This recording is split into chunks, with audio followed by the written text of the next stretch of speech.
Good morning, everybody, and welcome to today's meeting of the Children and Families Scrutiny Board. My name is Councillor Dan Cohen. I am the chair of this board and will be chairing this morning's meeting. This meeting is webcast on the council's website so that any members of the public, or indeed anybody else who should be so willing, that are unable to attend in person, can observe us remotely. And of course to ensure that our meeting is preserved for posterity. I will invite members and guests to introduce themselves. Can I remind you, once you have spoken, to please mute your microphone, and without further ado. Good morning, everyone. Councillor Karen Renshaw, representing Alison and Robin Hood Ward. Tony Britton, representing Roman Catholic Diocese of Leeds. Nick Tones, school side representative. Good morning, Councillor David Jenkins from Killingbeck and Seacroft. Good morning, everybody. Councillor Raymond Jones from Horsforth. Good morning, Councillor Lisa Martin from Roundhay Ward. Good morning, Councillor Oliver Edwards from Guysian Roads and Wards. Good morning, Councillor Ankela Manaka from Bermontoffs and Richmond Hill.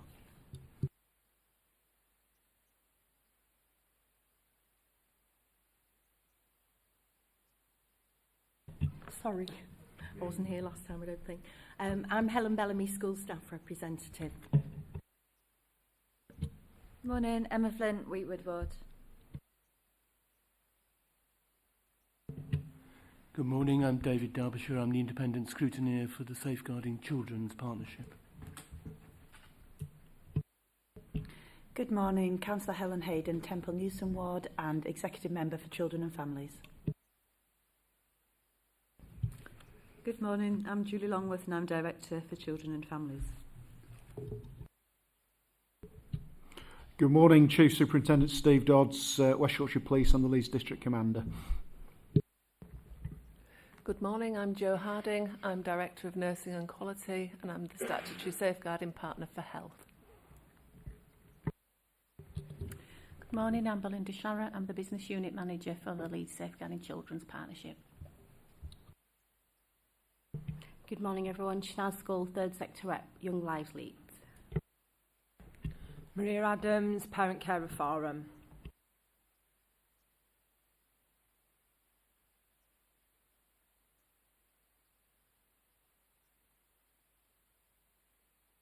We're just going to fix a mini technical problem.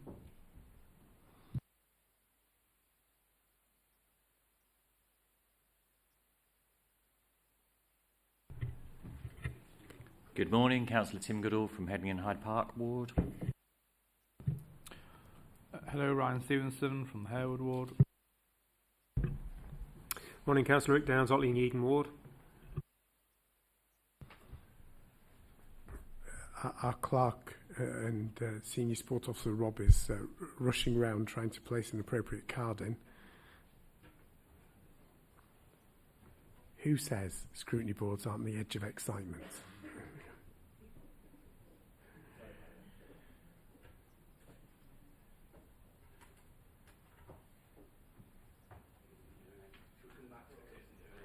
Okay. Rob, if you introduce yourself, then I can. Morning, everyone. Rob Clayton. I'm the Scrutiny Advisor to the board. Thank you very much. I'll go through these. Sure? Okay. So we will take items 1 to 5. Rob, if you could, please. Yes, thank you, Chair, and apologies for that technical issue. I'll just run through the first formal items of business. Item 1 is appeals against refusal of inspection of documents, and there are none today, Chair. Item 2 is items for exclusion from the public and press, and there are none of those either today, Chair. Item 3 is late items of business, and whilst there are no late items, just members should note that there is a supplementary information pack that you should have hard copy of that was published yesterday afternoon due to Executive Board publication deadlines, so just to note that as supplementary information. Item 4 is declarations of interest, and I will briefly pause to allow any members to declare any. I shall take silence as none. And then item 5, Chair, is apologies. We have apologies from 2 of our co-opted members, Kate Blacker and Andrew Graham, and also from Councillor Bowden. Thank you, Chair.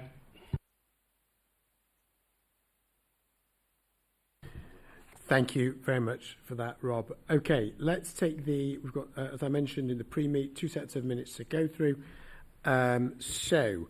Meeting of the 9th of July. If you remember that, you're doing better than me. Our call-in meeting. I do remember it. It's stuck forever in my memory. Okay, let's go through one page at a time. If you wish to indicate, please holler, because I'll be looking down at page numbers in my eternal fear that I miss one out and look like I can't count. So page 7,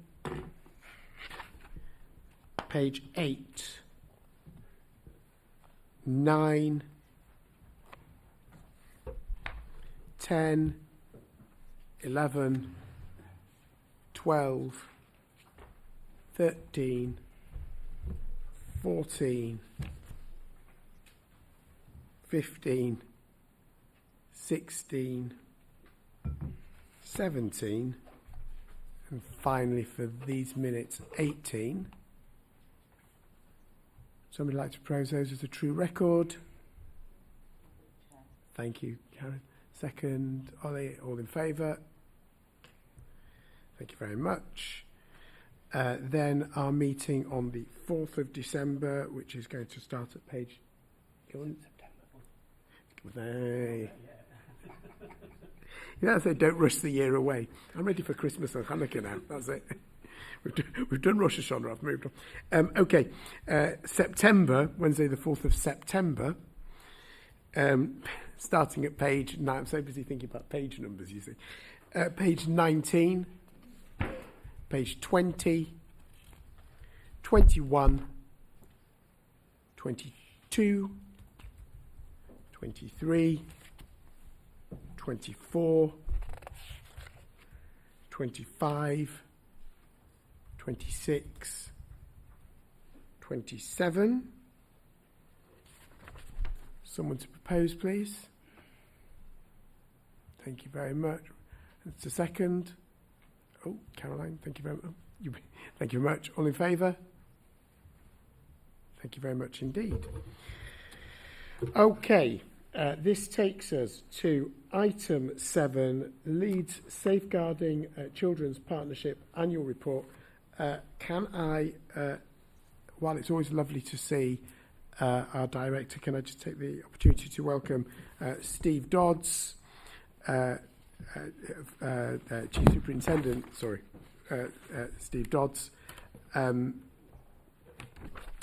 just lost my place. The names I know, I was just trying to make sure I get the job titles right. Steve is the Leeds District Commander and sits on the Leeds Safeguarding Children's Partnership Executive. Joe Harding is the Leeds Place Nurse Lead, also sitting on the Leeds Safeguarding Children's Partnership Executive. And can I also welcome Mr. David Derbyshire, who is our independent scrutineer, and of course Belinda, who is the business unit manager for the Leeds Safeguarding Children Partnership, and of course Julie, our director, sits on the partnership executive too. Who is going to kick us off? I'll kick us off. Thank you. We've got a whole host of brilliant people here with us this morning, so I'm really proud to present the Leeds Safeguarding Children's Partnership report. It's an annual report and a statutory requirement of the Leeds Safeguarding Children's Partnership to update activity. It's crucial work, and it is a real partnership across the local authority, health and police. And like to join with you in welcoming Mr. David Derbyshire, and who I'll invite to talk after myself, and also mention the joint targeted area inspection earlier in this year, which Scrutiny has discussed, and that really showed the effective partnership working around serious youth violence. But this report shows that poverty continues to be a risk factor, and we'll discuss that later as well. And it's really, and I'd also like to highlight our really strong early help offer, which provides an important protective factor for children and families in the city. So I'll hand over to David, please, if you want. Thank you. Sorry, thank you very much. By way of introduction, nice to meet Councillor Cohen in person, by the way. We have met only on Teams before. So, I've been in Leeds now in the role of independent scrutineer for just over a year. I started at the end of September 2023. You'll see in the summary that I provided to this report, the government's guidance sets out what an independent scrutineer should be doing. So the first thing to say is that there is a plan agreed with all the statutory partners in Leeds that I am doing something around each of those areas. Actually that's worth mentioning in a sense, because those new requirements around scrutiny were of course only brought into place in December last year and actually don't need fully implementing until December this. So the arrangements around scrutiny I think are good within the partnership itself. By way of summary, and I'm sure you'll have lots of questions, so I will keep it kind of as brief as I can. I think that Leeds and the partnership and the multi-agency working in Leeds around safeguarding demonstrates lots of strengths. And Councillor Hayden has referenced the JTI inspection, and in a sense that's evidence about that. And there's a lot more evidence that's known to the partnership members themselves about what reviews of practice and reviews of performance tell us about how well agencies are working together to safeguard children. That doesn't mean to say that things always go right. It doesn't mean to say that there aren't times when actually you look back and think maybe people think, well, maybe we could have done something differently. That's part and parcel of the uncertainties and the unpredictability of dealing with very human situations that practitioners are dealing with all the time. But what we can see, and I've seen in the year I've been here in Leeds, is a very strong commitment and a very skilled workforce in Leeds, and I think it's important to start there because when you're looking at the question of how well children can be safeguarded in any area, you're going to be dependent very heavily always on the quality of the staff working in each of the statutory partners. And that actually also now includes education. It's another good thing Leeds have done, education a part of the safeguarding partnership. And I've met, as I would in my first year of being scrutineer, I've met with various groups of staff in each of those agencies. And what shines out from those staff is the pride that they have in the high levels and high quality of practice that they're encouraged to undertake. So they don't just arrive in Leeds and they practice well. Of course, that's great if they do, but actually they practice really well because they are supervised well. They're supervised regularly, and but their supervision, they talks about the analysis of the key work that they're undertaking. It's not just a supervision saying, has that report been done? Have you filed that yet? Those things are they're the detail and then the nuts and bolts, but they're really important, probably more important than anything else that anyone else here does around ensuring that children are effectively safeguarded. I see that also directly when I attend LSCP meetings. There's very strong commitment from each of the agencies, from police, health, and from the council as well, and obviously that includes education now. Very strong commitment to education, to safeguarding, and also a willingness and an ability to challenge one another. The executive meeting and other meetings in the safeguarding partnership don't simply exist as kind of cosy chats where everyone just agrees with one another. And in some ways, of course, my role almost ensures that they don't do that, because it's part of my role to ask questions so that there is debate. But where there's disagreement, then the senior staff actually work those disagreements through. and they will talk honestly, openly, and they will find solutions and resolutions to those issues. And that's a kind of a measure of a very strong kind of system of management of safeguarding arrangements. There's a lot of work being done. You can read about that in the report. There's more being done, of course, since this report ends effectively at the end of March, which is now 6 or 7 months ago. There's a lot of work being done about getting the structure in place, improving the quality assurance arrangements that the partnership has, and there's more work to do. More work for the partnership to do on strengthening the quality assurance arrangements, more work to do around pursuing the priority questions that the partnership had the courage to ask.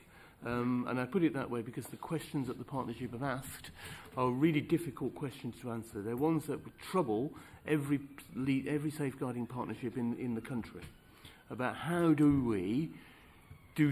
we do something that reduces the scale of domestic abuse and its impact on children?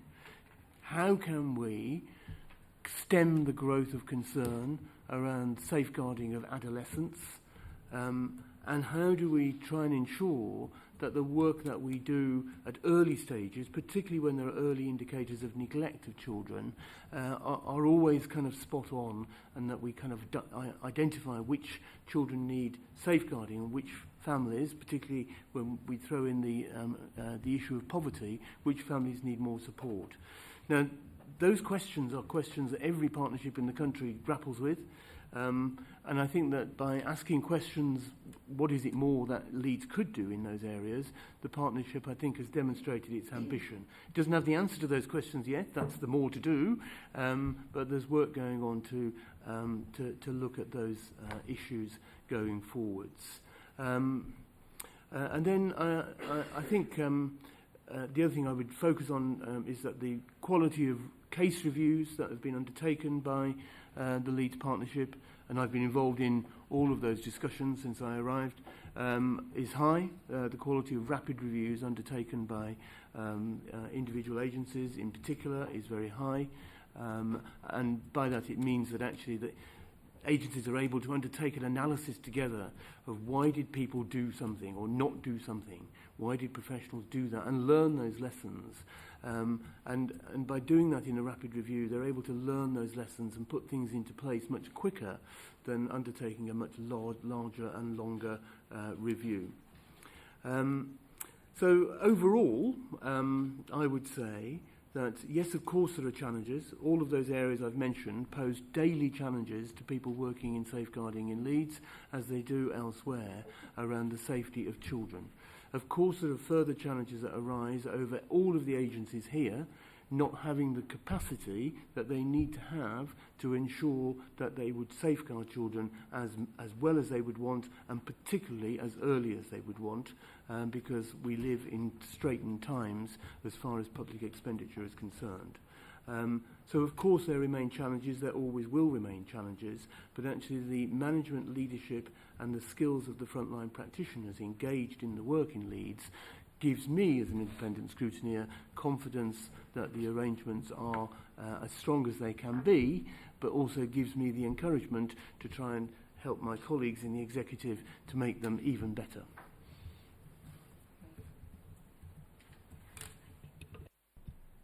Sorry, not everyone's used to how I do it. Guys, anyone else want to come in after that? Colleagues, Julie, thanks. I think I'd just like to take the opportunity, as Councillor Hayden has and David has, and I'm sure on behalf of Joe and Steve, just to thank our staff, and to thank our frontline practitioners, and to thank our partners, because this is partnership work.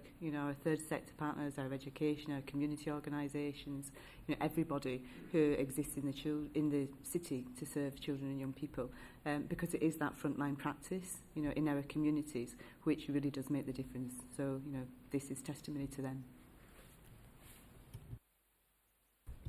Okay, thank you, everyone. You colleagues will recall, those that sat on the board last year, there was the Ruby case just over a year ago. So following that, a number of things were brought in. So for example, as chair of the Scrutiny Board, I meet every 3 months,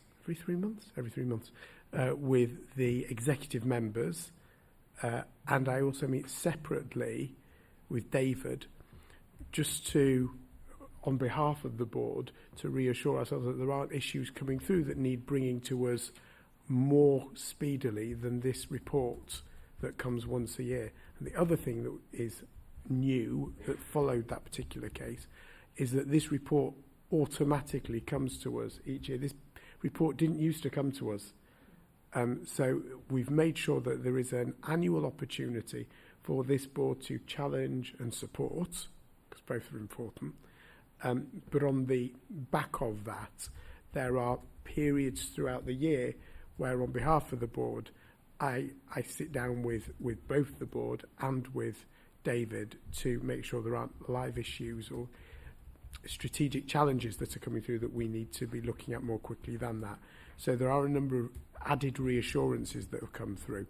But with that, I will hand over to colleagues if anybody has any questions, comments, observations.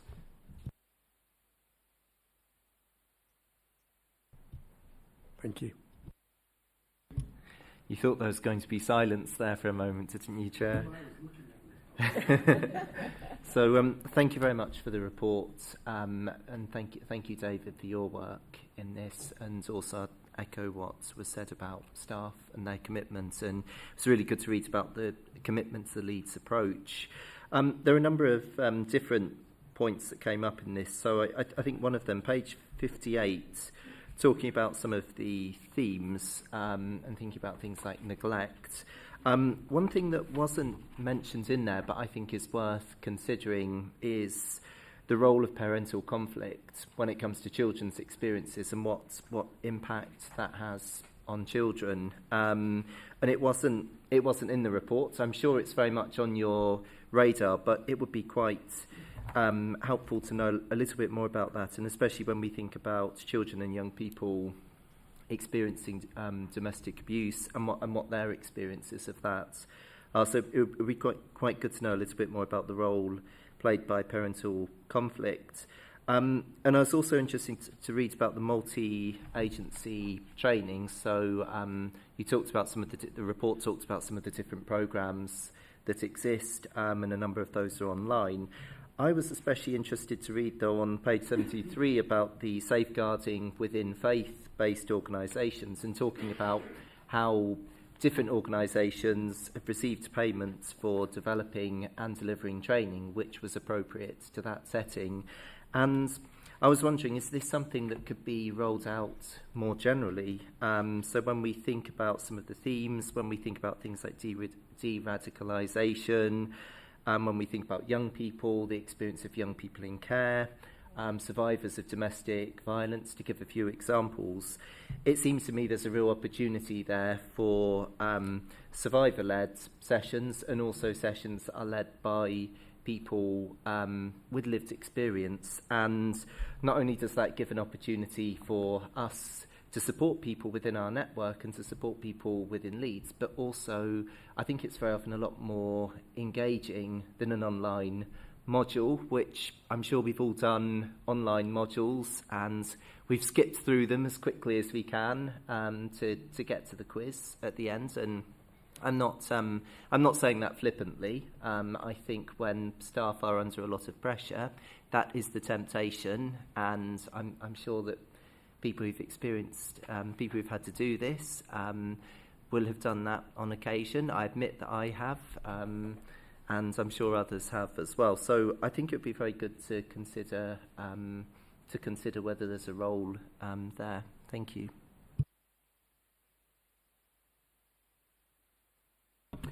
Thank you, Councillor Edwards. I just want some if I could ask for some clarification on parental, because it's priority one is children and young people experiencing domestic abuse.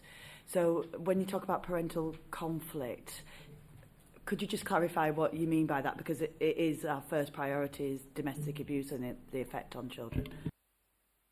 Yes, of course. So what I was talking about was more parental relationship conflict. So either when a relationship is breaking down, or when parents have recently separated.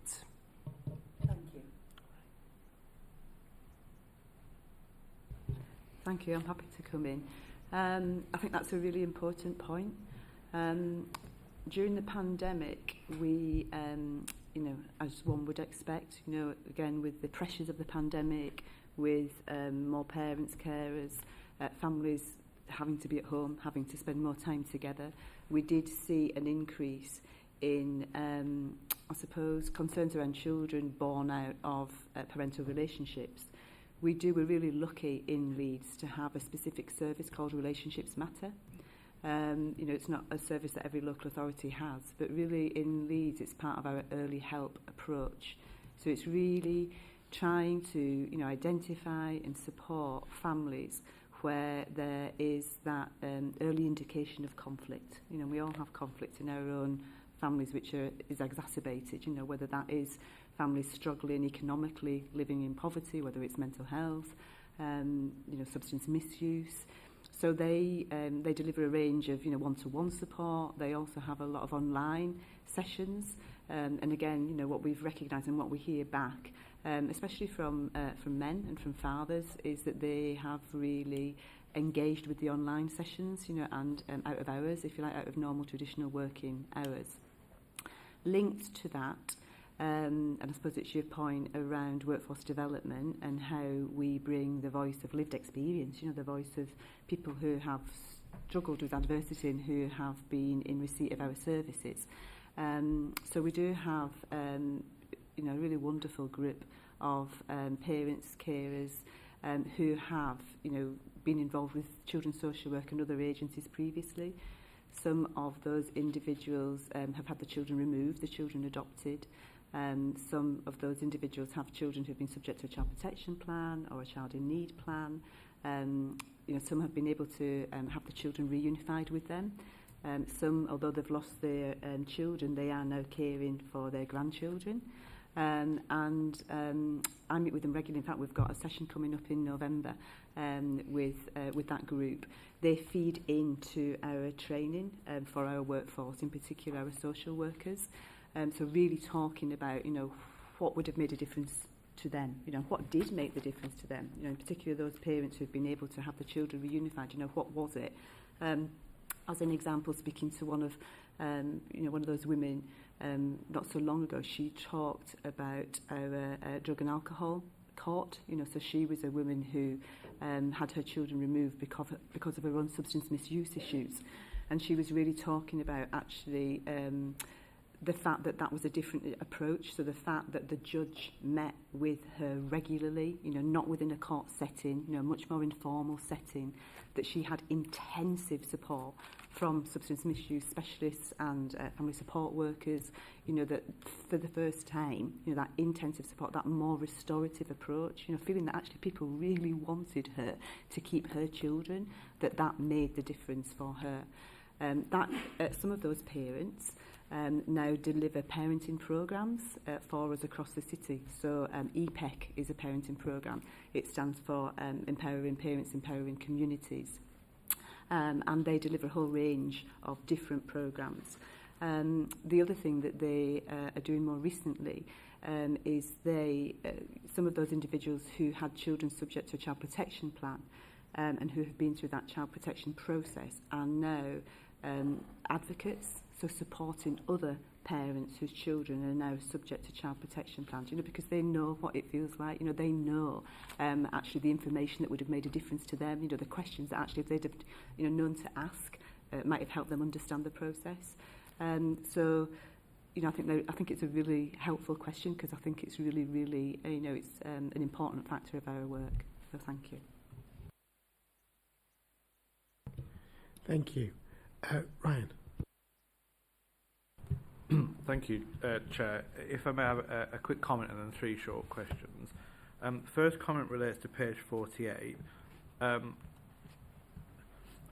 Whereas there's reference to Wetherby young offenders and the duty to report restraints, I think perhaps for future reports it might be useful to have a bit more context around that. And I say that just because the impression from reading is that a restraint is a bad thing, but obviously in some cases that could be a good thing, both in terms of the safety of staff but also the young offender as well.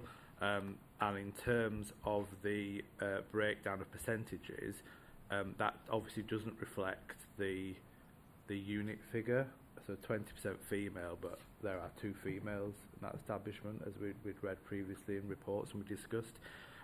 So I know that there's further reports that go to the executive. I just think in future, in order to avoid scenarios where somebody external may read this in the media and take away a different take, that would be quite useful to contextualise it better. The question, Chair, first of all, on page 58, on the paragraph around professional curiosity, it's really welcome that additional training is going into that after the Ruby case you mentioned, Chair. But it struck me that anyone who's done their child safeguarding training, one of the key bits that comes out in those video trainings is trust your gut. And effectively, that's what we're saying around professional curiosity, is trust your gut. So that video that's being developed, is that specific to social workers dealing with children, or is it more generalised for anyone working with children? And how will we capture that that's been properly embedded within CPD? I'm happy to come in, first of all, and then other colleagues may want to come in. Thank you for your comments about the element of the report which covers restraint, and we will absolutely take that on board. You know, you're quite right that at times it is necessary to restrain children to safeguard their welfare. However, you know, we would only want to do that as a last resort.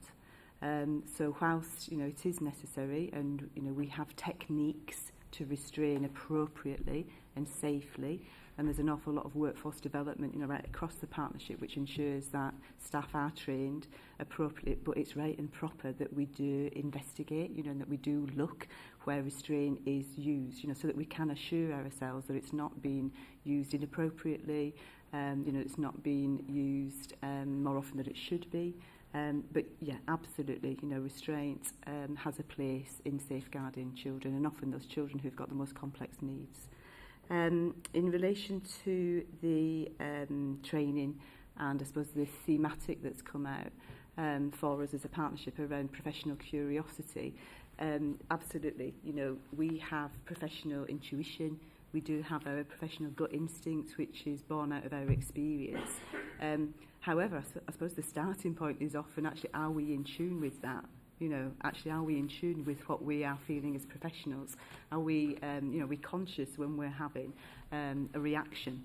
You know, so I think it sort of goes beyond that in some ways in terms of, you know, and again, we social work phrase, I suppose, you know, think the unthinkable, think the, you know, unimaginable, you know, and again, it's just having that complete open mind.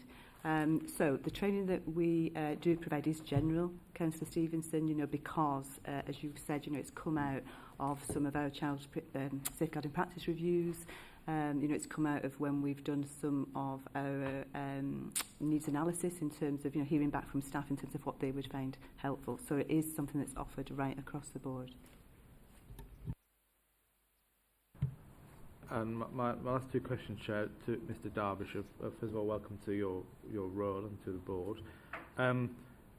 In page 59, there's a large paragraph on the impact of bereavement. Has the executive today been consulted on current plans to cut the child bereavement service for the council employees?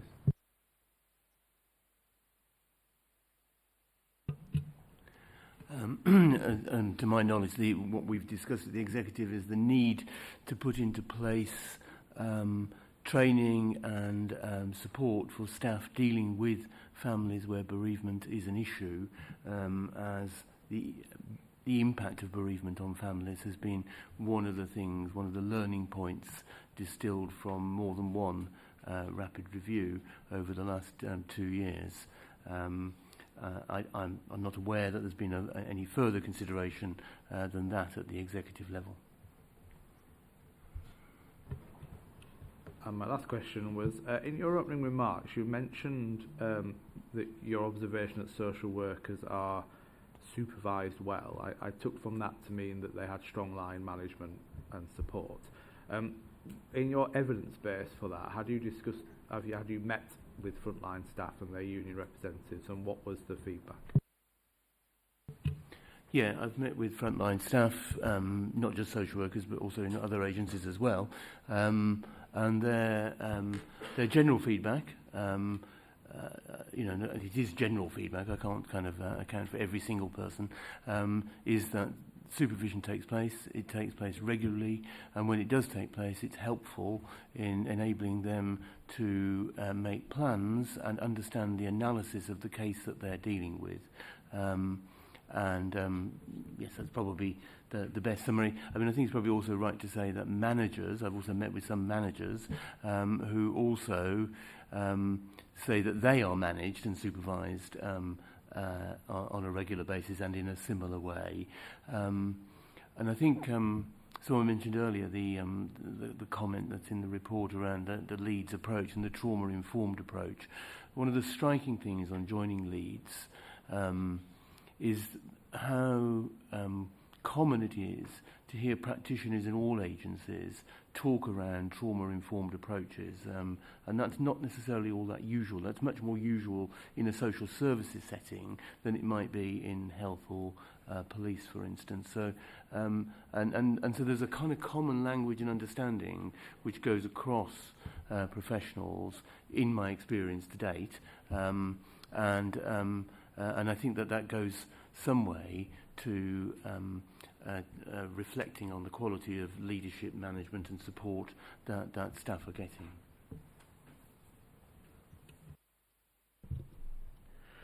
Thank you. Emma.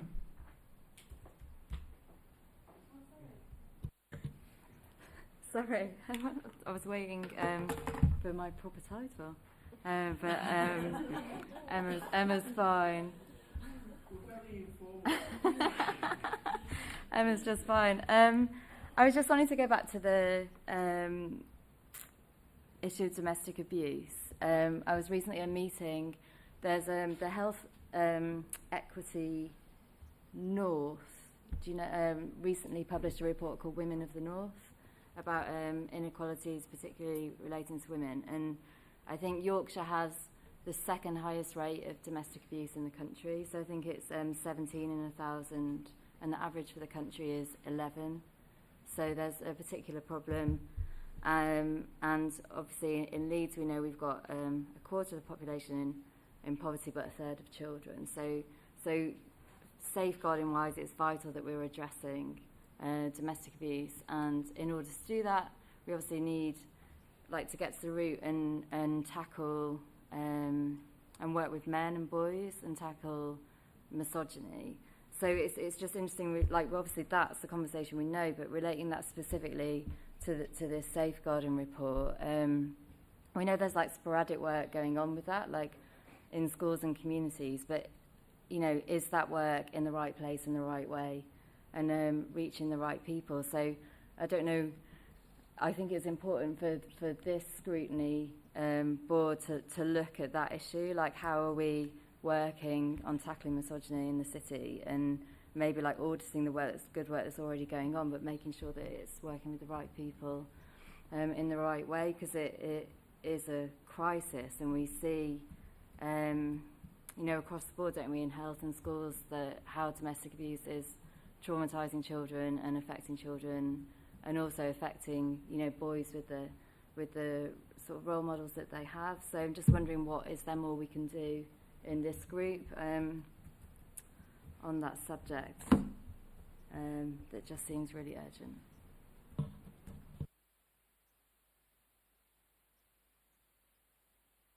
I'll come in, and again, colleagues may want to come in afterwards. That's why it's there as one of our priorities, because we as a partnership recognise, that it is a real feature of our work, and a feature of where children are experiencing hardship and vulnerability. It's quite interesting. I chair the Youth Justice Partnership Board, and we had a whole discussion yesterday where we focused on disproportionality. But one of the things that came up when we were talking to practitioners who attended the board was actually the number of young people that they work with where they have a mother who is a victim of domestic violence. And in some ways the mother's fears, the way that the mothers articulate their fears, that their boys, may grow up to be domestically violent. And so we had a whole conversation about that in the Youth Justice Board, and I suppose about our role, as managers, as practitioners, to try to address that issue and to work with young boys and families, within that Think Family approach. Again, we've developed services at our front door, so our multi-agency services where health practitioners, police practitioners, children's social care practitioners, our voluntary sector really meet to identify where there have been incidents of domestic violence, where children have been present, not necessarily present, but we know that there will be an impact. And actually, how do we provide that early intervention and prevention to those children?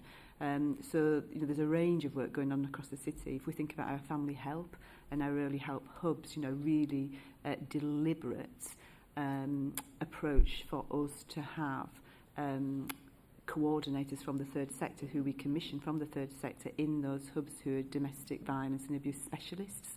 Again, giving that early intervention and prevention, not only in terms of one-to-one support for families, but also signposting and I suppose that consultancy, for a better word, in terms of supporting our staff, frontline staff, to become more aware of some of the interventions which are successful when trying to support children and families where domestic violence and abuse is an issue. So an awful lot going on, but we need to continue, and again, and to innovate in that space. And hence, in some ways, I suppose, we talked earlier about the relationships matters, so really trying to intervene at an early opportunity where we've got parental conflict, in the hope that that doesn't develop into domestic violence. I guess I'm just interested in what work is particularly effective, like with men. So it's so often put on the woman to, report and to change their behaviour or to move out of the home. But is there effective work that we can look at and roll out more that's working directly with men, more early intervention? I can respond to that. I think what's very important for us as executive members of a Safeguarding Children's Partnership is our cross-cutting themes that we work with our partners in adult from a strategic planning point of view. We are increasingly working together with the local adult safeguarding board in Leeds, particularly where we see the importance of addressing and reducing domestic violence where it interfaces with children, as it so frequently does. There's a lot of activity in relation to domestic homicides. We know domestic homicides are on the increase, and police and health are. We also sit on the Safeguarding Adult Board and are able to seek assurance about the work that we're doing. So if in the same way as we have a Safeguarding Children Practice Review, if there is a domestic homicide or a near miss, if you like, there is a requirement for statutory agencies for us to examine and investigate, of which lots of learning, as we see from children's incidents, is coming out in relation to changes in practice, interventions that we would need, and some of those absolutely do refer to perpetrators of abuse. So for us sitting here as representatives for children, we very much are mindful of the interconnection and the relationship we have with the adult board. Very, very briefly, I'm mindful I have three and a half additional speakers, so we do need to keep pace. I'll keep it very, very brief, Chair. So I suppose I just wanted to say that at our last LSCP executive meeting, which I think was only a fortnight ago, we're having thematic discussions now in terms of on our priorities. So the thematic discussion was all around domestic violence and abuse. We had one of our colleagues, Jude, who came and presented a whole host of information, data, etc., to us. And what was identified there is the point that you're making in terms of perpetrators of domestic violence, but also men, and how we work with men. So that was a whole feature of that discussion in terms of a partnership and what we can do to ensure that we've got, that we're addressing that issue. I think I would just say, historically in the city we've worked with a renowned individual, Gail Burrowford, who is renowned globally for his work on domestic violence. And, you know, he would say, I suppose there's something about ensuring that individual practitioners feel confident, you know, and have got the knowledge, the experience, the skill, to I suppose, have the conversations, you know. And he talks about there not necessarily being, I think the term he uses is men whisperers. You know, that actually this is, you know, there's only a particular person or a particular individual who can talk to men about these issues, you know. And I suppose as women, as female practitioners, you know, we have fathers, we have sons, we have brothers, you know, so, you know, we understand men, you know. And I suppose there's a whole thing about confidence in terms of the workforce development, you know, and skills. So again, it's a real focus of our work. I just wanted to come back on that point. Okay, I'm just going to bring, sorry, Yeah, I just wanted to add to the debate. Domestic abuse is obviously clearly an extremely important area of business for policing, extremely demanding area of business. We've invested significantly in additional resources, but in terms of some of the reassurance, Councillor, of what you asked for, I would cite a really good example is the POLED programme. So that is a series of national curriculum-based lessons that are developed by West Yorkshire Police, by teachers, that's provided free of charge to any school in West Yorkshire that wants it. 95% around of all Leeds schools are signed up to POLED. That involves modules around domestic abuse, around controlling coercive relationships and such matters, and is a really powerful tool to engage with young people around positive relationships and the impact of domestic abuse and domestic violence. In terms of continued sort of focus around perpetrators, obviously a key aspect of policing is enforcement work. We are seeing a steady increase in the amount of remand cases that are coming forward for perpetrators of domestic abuse offences. My domestic abuse teams have a significant workload that they deal with every day, but are getting some really, really positive results. On the back of that, and because of the importance of domestic abuse across policing, across the whole of West Yorkshire Police, we have now trained 3,250 officers under the Domestic Abuse Matters programme. They're all frontline officers. And some reassurance and how that links into Leeds. I'm responsible for 36% of the frontline resource in the county, so a significant amount of those 3,000 officers are Leeds-based officers. Thank you. Jules, very briefly. Yeah, within EDI, Equality, Diversity, Inclusion, we do have a misogyny working group where we're looking as a whole. We're meeting every month from now for the next 6 months. So I'm just wondering how we can, within here, as Children's Scrutiny, link some of that work up. It might be helpful to the board, I'm not sure. Whether we can look at, you know, this as part of that working group as well. That might help with that. So I don't know, we could maybe invite an officer to come here, or you know, feed into that working group going forward. That may help. And obviously we are a white ribbon accredited city as well. And throughout November we will be promoting that, which is all about men speaking to men and boys about exactly what we're talking about here, and prevention. So we will be running various initiatives throughout November and the 16 days of action on that as well. But yeah, I think the misogyny working group, because we set that up because obviously misogyny was not included in the hate crime, you know, with other protected characteristics. So we set that up to look at how we can tackle that within the city. And I'm just wondering, I don't have the answers, but I'm just wondering how we can link some of this up with that group as well. Perhaps we can, rather than tackling that bit now, I'm really keen that perhaps we pick that up offline, Julie. Thank you very much. Ray. Yeah, I'm speaking from experience, so sorry if I get a bit... It's about bereavement, and I understand that. I lost my father when I was 10. And of course my mother received a widow's allowance till I was 18, basically. as it's now, it's 18 weeks. I'd like to see a little bit more detail in this piece particularly. From my point of view, I'm absolutely honest, I don't particularly like being as open as this. I felt abandoned, and I had some counselling when I was in my 30s, so it's a long-term effect, is this. So I'd like to see considerably more work done to support young kids who I feel will definitely feel abandoned and will certainly feel, how can I put it, a lack of self-confidence for a while. And also that is not immediate. It takes time for that to develop. The other thing, I'd like to see some work on the effects of losing one parent. What effect does that have on? Does it drive parents into poverty? Is that an effect well, it will be an effect, I'm quite clear it will be an effect, but I'd like to see some actual work done around that, to be absolutely fair. So that's the bits that I'm really interested in, how we develop that further. I believe quite clearly that all children who have lost a parent will suffer, how can I put it, they will need some form of counselling to enable them. And at the moment, that's not what that's saying to me. So can I have some assurance that we'd look at doing that in a different way, please?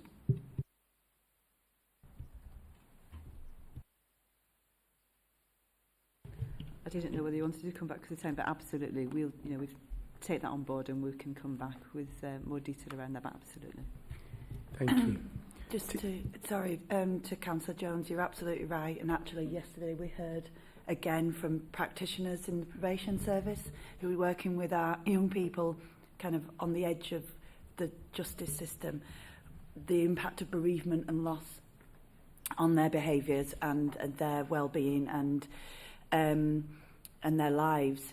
And what struck me was bereavement I kind of get, and it doesn't have to be the bereavement of a parent, but a significant bereavement in a child's life. So a sibling, a cousin, aunt, uncle, and especially to suicide, grandparents, and especially to suicide, which with the advent of poverty is on the increase, unfortunately, and what that does. But it's bereavement and loss. And this is what I took away, which I hadn't fully considered, is a parent not being there or somebody not being there, not necessarily that's passed away, but is a loss to that child, is really significant in their development and their well-being in there. And there is a lot of work going on in the city, and whether we bring something back at some point to tell people about that work, I'd be really happy to do so. Thank you for that. I have Tim, and then I have Helen, and then we're going to have to move on to the next item. David, I'm really sorry. Otherwise, I know you wanted to come in, but I did say I've only got space for 2 more speakers. We do have to move on. Sorry. Thanks, Chair. I'm looking at page 39, the final bullet point, where you talk about improving the linkages between frontline staff and those making decisions. And you mentioned, this is probably aimed at David mostly, you mentioned meetings with frontline staff. I'm thinking of an analogy with the airline industry where obviously safety is absolutely crucial and there are clear structures in place to make sure frontline staff feel able to speak up without detriment about safety issues. I'm thinking outside Leeds of events that have been in the news recently where people have spoken up about issues, unfortunately with very tragic consequences, where those staff have not been heard. Are we confident that we have the measures in place in Leeds to make sure that frontline staff feel able to speak up? And by the way, I'm not making any allegations here, I'm just checking. Do we feel confident that we do have structures in place for frontline staff to speak up without fear of detriment? From the staff I've spoken to and from the senior staff as well, I'm confident that staff would say that if they have a concern, that say for instance they're concerned that another agency isn't safeguarding a child or children adequately, or that there's a place where children are living and it's not safe for them, that they would raise that, and they would raise that in their first instance with their manager. And then if that doesn't work, they're aware of where else they can go. But the good thing is that actually they say, well, if they did raise, and when some people have raised things like that with their manager, then there's an escalation procedure which is clear to all staff, and that has various stages to it. And I was in a conversation with the healthcare staff only very recently around this, and they could cite numerous examples where the first stage of that procedure has been implemented. So there's a meet, which essentially is a meeting with the agencies concerned, and that normally almost always resolved the issue and the question, either by way of providing more information, people understand now why things are happening, or they see it in a different lens, or it leads to some kind of further inquiry around the thing that people are raising. So, and there are a couple of examples where things have escalated to a more senior level, but they are fairly few and far between, which I think is a good thing. It's one of those areas you can never absolutely have a cast iron guarantee about 100%, but I think is a good thing that actually managers are managing these issues locally as opposed to everything bouncing up to Julie's desk, for instance. Thank you. Helen. Hi. In the many years that I was a teacher, I took part in a lot of training on child abuse and looking for signs of various types of abuse. And I just wondered, in terms of domestic abuse, is there training specifically to look out for that, and other ways to ensure that in these times when there's a lack of money in schools and often support staff are not paid to do training, to make sure that they have the training to look out for domestic abuse? Come in, and then Belinda might want to come in. Absolutely, and again, all of our domestic abuse training, one of the features of that is actually indicators of abuse. What we do have is schools who complete their Section 11 audits, again, and those audits come back to the LSCP business unit, and then the LSCP exec have an analysis of those. And one of the things that looks at is around training needs, training needs in schools, training that's been delivered, the impact of that, but also where there might be gaps. So again, as you'd expect, given that it is a priority, one of the 3 priorities for the LSCP exec, that's obviously something that we're looking at, and again, in our discussion with partners, is for us to be assured that actually the level of training that we are offering and the nature of that training, that they are finding that useful and that it is making an impact, and that's where the audit work comes. So we have our audit group, safeguarding audit group, that was set up, and again, really looking at the 3 priorities, so auditing in relation to domestic violence, auditing in relation to serious youth violence, to look at actually, whether our training is making a difference, and the so what, in a sense. But I don't know if Belinda wants to come on just in terms of the nature of the training. Yeah, as far as domestic abuse, it's one of the areas that we work with Safer Stronger Communities with, because obviously domestic abuse sits under their umbrella as well, so we don't do the work in isolation, so there is training opportunities, multi-agency training opportunities for all staff. What I would say, that's not just on domestic abuse. I think the question that was asked earlier on was about online training and e-learning and those sorts of things. The majority of our training is either face-to-face or online, but it's not e-learning, it's an engaging, interactive session that's based on case studies, where we do try to get the voice of children and the lived experience within those training sessions as well, and domestic abuse fits into that. Thank you, guys. We just, because we answered those quite briefly, thank you. David, I can squeeze you in if it's a quick one. Right, good, it's me. Okay, so very quickly, Belinda, what is the underspend in the budget, and it's gone into reserves, and how much of the reserves? Second thing is the Child Bereavement UK funding is probably being considered under consultation, and if we lose that organisation, I think there's a significant gap in provision for child bereavement services in the city.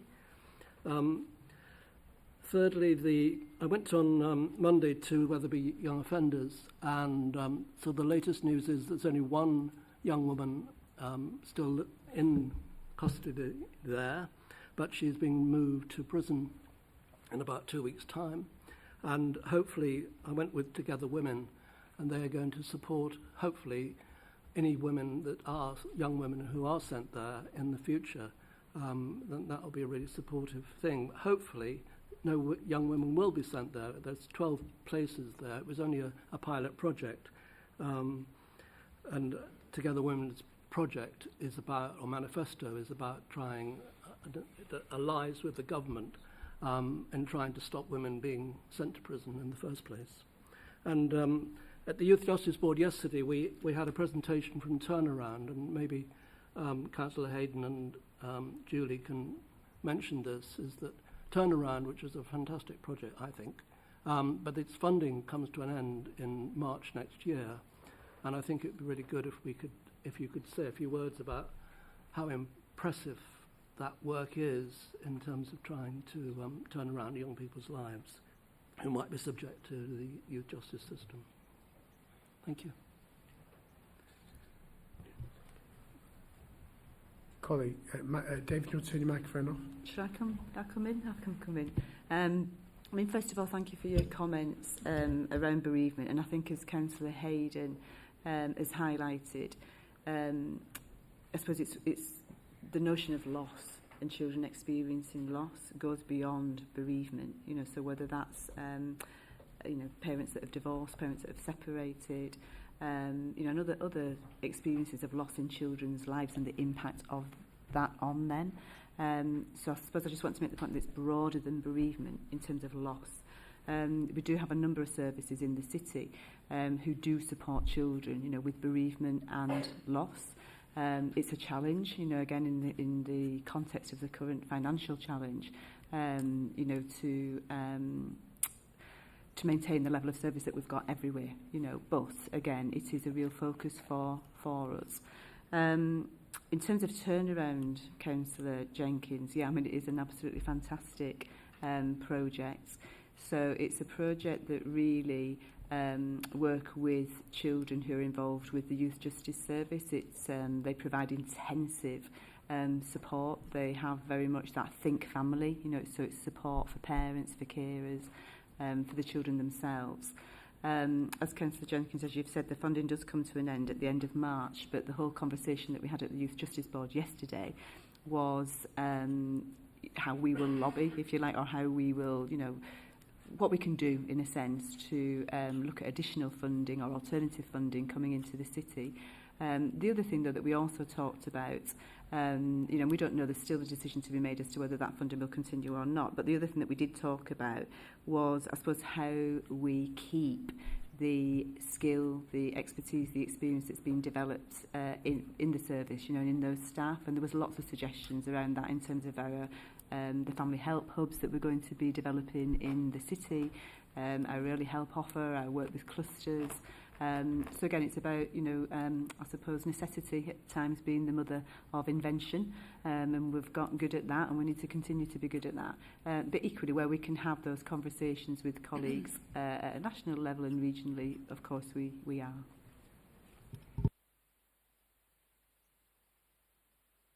Shall I sum up?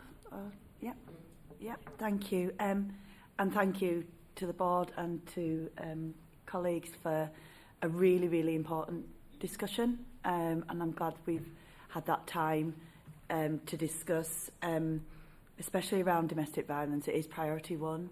I would just like to, and Steve mentioned it, but domestic violence is not just the physical violence and those tragic deaths that we see, as horrific as they are. Domestic abuse has a full gamut of financial and coercive control and emotional abuse and psychological abuse, and it starts young. And I'm very passionate about tackling domestic violence in all its forms, and those less seen forms of abuse that are insipid and are under the children are experiencing, and children are getting affected by it, negatively affected by it, but it's also it's often not seen, and it often plays into their development and their well-being going forward into adulthood. So I'm really passionate about tackling that less obvious domestic abuse that is so damaging to relationships and to particularly children's well-being and development, and much more difficult to tackle. But when I was briefed on the relationship matters, it was incredible. And if anybody wants to know more about it, you know, she did give me a Ferrero Rocher. So, you know, it was always going to swing me. But I was just left with, I wish this had been in Leeds 10 years ago when I was going, and continue. And it is open to anybody and everyone, if they're going through this kind of process and this episode in their lives, and it lasts for years, and anyone can access it. It's not just different criteria, and I really wish that had been. Yeah, I want to back Julie up on what she said about turnaround, and everything I want to say, and it's a fantastic. We will lobby hard to keep it going in, because actually it was a 2-year programme. We've seen the benefits of it in terms of the reoffending rate is 11%, so 89% success rate. That's unheard of in other areas of probation, and in the youth system, youth justice system. So that's really, yeah, I'd just like to thank, again, I'm repeating what's been said before, but all our frontline staff for everything they do in keeping children and their families safe in this city. It's an incredibly difficult job, and just to say that we really appreciate it. It won't always be perfect. It isn't always perfect, and there's always more to do, and we all recognise that. But you know, I'm really proud of our staff working in Leeds. So thank you. Thank you very much. Moves us to the recommendation. The recommendation is for the Scrutiny Board to note the report and to endorse the work undertaken to further strengthen the safeguarding children arrangements in Leeds. I'll propose that if someone can second. Thank you very much, Ray. All in favour? Any against? Any abstentions? That is carried. Thank you very much. That moves us to item number 8. Thank you, colleagues, that attended under item 7.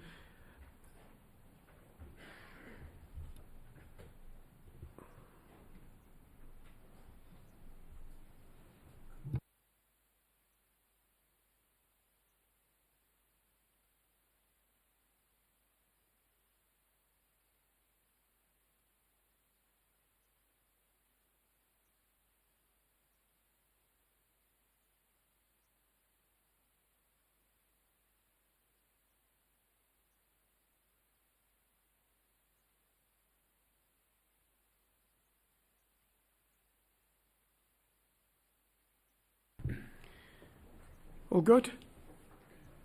Excellent. Again, a reminder to new colleagues, we have seen the papers. Can I urge, I want to be able to bring in as many colleagues as possible. I know there's lots of information to cover, but if everyone could make efforts to keep questions and comments concise, and the same in the answers, please, from officers and colleagues. It lets us get through more, it lets us bring more people in. So, with that said, who's going to kick us off? I'll kick it off very, very briefly, because I'll leave over to the experts and to introduce this report. Attendance is one of our priorities. It's extremely important. It's a safeguarding issue. It's an educational issue. It's a life chances issue. So it's incredibly important for me and for the whole team to get this right. And it's not good enough at the moment. And we have children who are not accessing school regularly enough, or sometimes not enough, not at all. So it is a huge priority, and there's been some incredible work done, and this report is, as you said, Chair, fully comprehensive. So I'll hand over to Rebecca, and a huge thanks to Rebecca and her team for producing producing this report and all the work done on attendance. Thank you.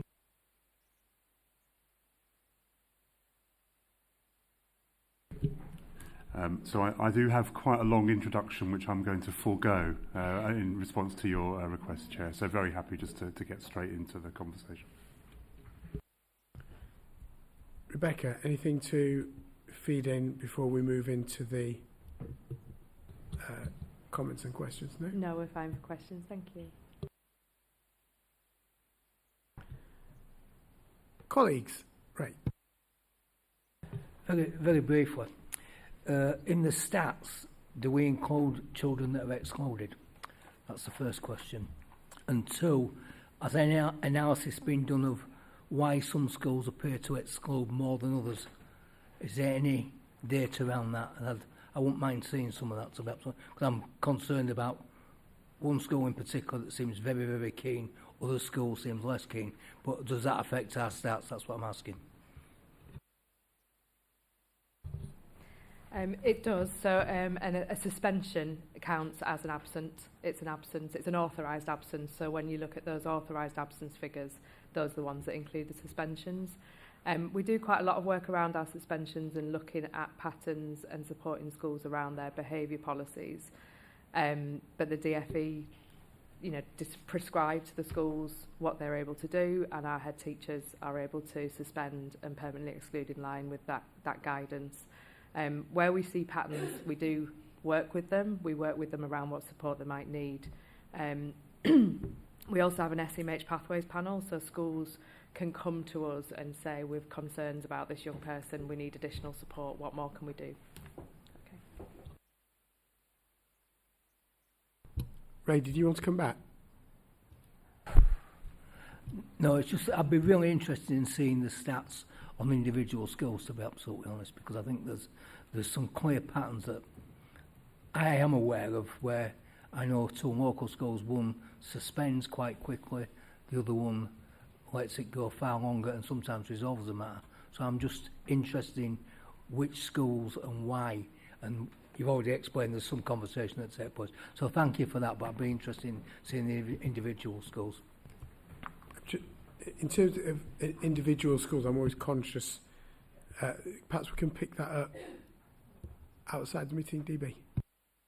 Just very, very keen always to hear from colleagues about any intelligence that you've got around particular practice across the city, so we'll arrange to catch up afterwards. Thank you. Ryan. Thank you, Chair. On page 89, on the attendance by ethnicity, between white and black Caribbean and Gypsy Roma, there's a gap. What's it meant to say?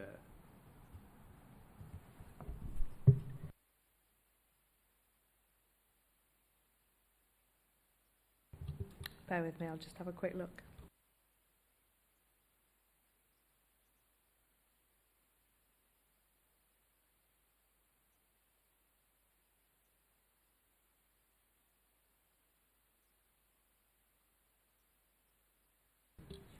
In the table. Bear with me 2 minutes and I'll find the original table. Sorry. Thank you. On attendance in general, I think there's two issues, because obviously kids can't learn if they're not attending. That's very important. We also need to look to what attendance then means. So there are a number of settings across the city that operate a 1 hour a day timetable, particularly alternative settings. And once they've attended, that's a tick. So what impact does that have then on the wider child protection social worker teams who are dealing with the additional fallout of those children being back at home? And do we keep a data sheet somewhere of how long a child is attending for when they do attend? So I'll just come in with a very brief overview in response that I'm sure either Rebecca or Ali will want to fill in. You're absolutely right that some schools sometimes use a part-time timetable model where it's appropriate and judicious. That is a system that is open to being used occasionally inappropriately, and that's why the DFE and we take that very seriously. We do keep records when we're notified of the use of part-time timetables, and those arrangements are supposed to be kept under regular review. I might hand over to Ali, who probably can give a little bit more detail as to how we carry out that sort of monitoring. Thank you. Yes, so, we have the new coding that came in August this year, and so all schools are required now to be very clear about any part-time timetables that they're using with the new code, so it's more instantly identifiable when we're looking at data. I think in terms of the question that you posed, it is very important for all agencies. We've done a lot of work with lots of agencies and lots of partners to make sure that if somebody is on a part-time timetable, it's very clear why, and that it is time limited.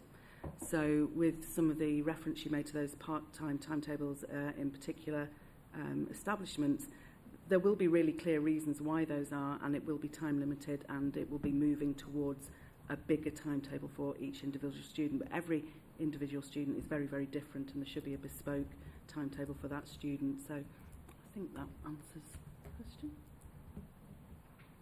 Are you coming in on this specific point, Helen? Or?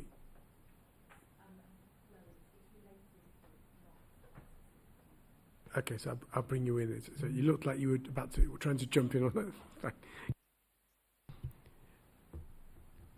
And has that answered that question? I didn't think it. The missing line of data? I think we're still finding the. Would it be okay to come back at a point where rather than make everybody wait? Yeah, that's fine. Rob, can we make sure that we get? Yeah, I think it's on the one that says 89.3%, and yeah, but there's not an actual category for it, so yeah, we'll bring it back. Thank you. Thank you. Rick. Thanks, Chair. Ironically, I had 2 points, and one was that very point about the missing data line. Obviously, that's dealt with or will be. The other question I have, and I'm not sure if it's relevant here, but is homeschooling. Do we have statistics for that, and how many we have compared to other authorities? Because obviously, homeschooling, it's a bit more difficult to decide whether somebody is being educated and to what level, and what controls and measures do we have on that? Thank you. So there is a really strong interrelationship actually between attendance, exclusion and elective home education, and we do have statutory duties which Ali's team carry out in relation to the monitoring of elective home education.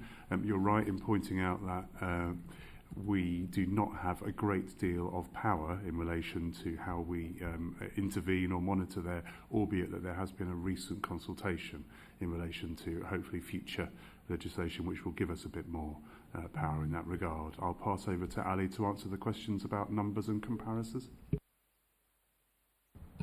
Thank you. So currently we have 1,377 children of school age that are classed as home educated.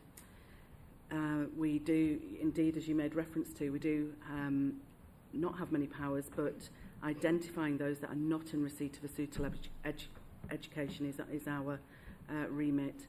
And we do that by looking at the plans that the families send in, and we have teachers that assess those plans and then work with the families to get to a suitable education or not, in which case we then have different powers to go down the route of trying to get those children back into school. The comparison with other local authorities at the moment, I don't have to hand at the moment, but I can come back to you with that. But we are pretty much in line with national figures usually.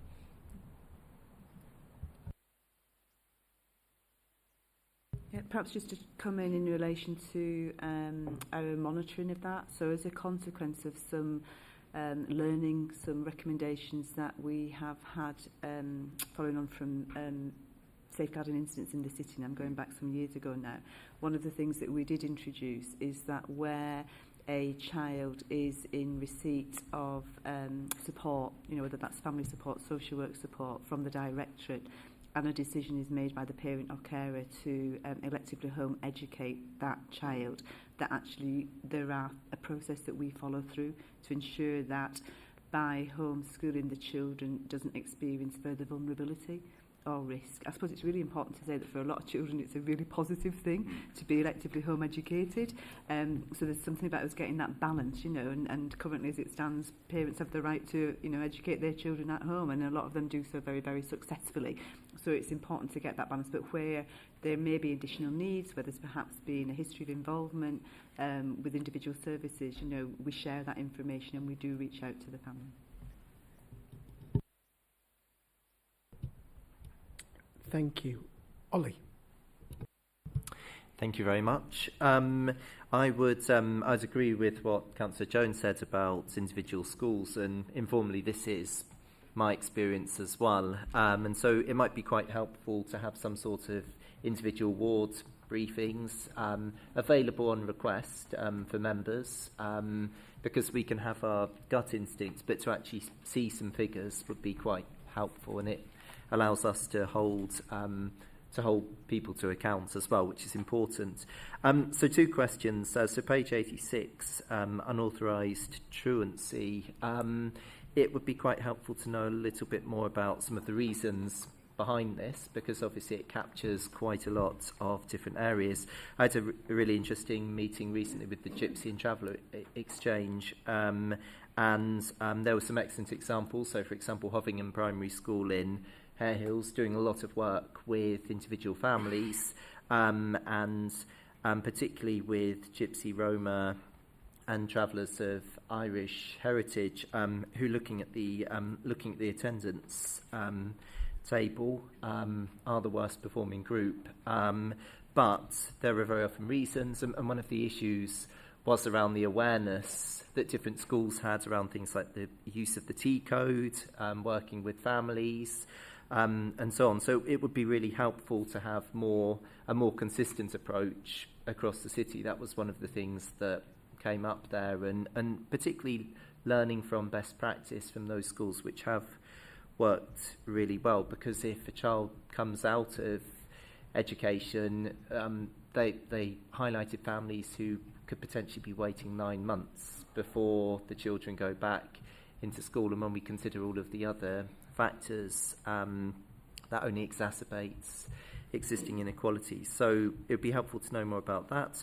The other thing on page 89, so I think it's very important to consider the race and ethnicity when we're thinking about performance. However, one thing that seems to me to be missing from here is consideration around socio-economic groups. So, for example, if we talk about white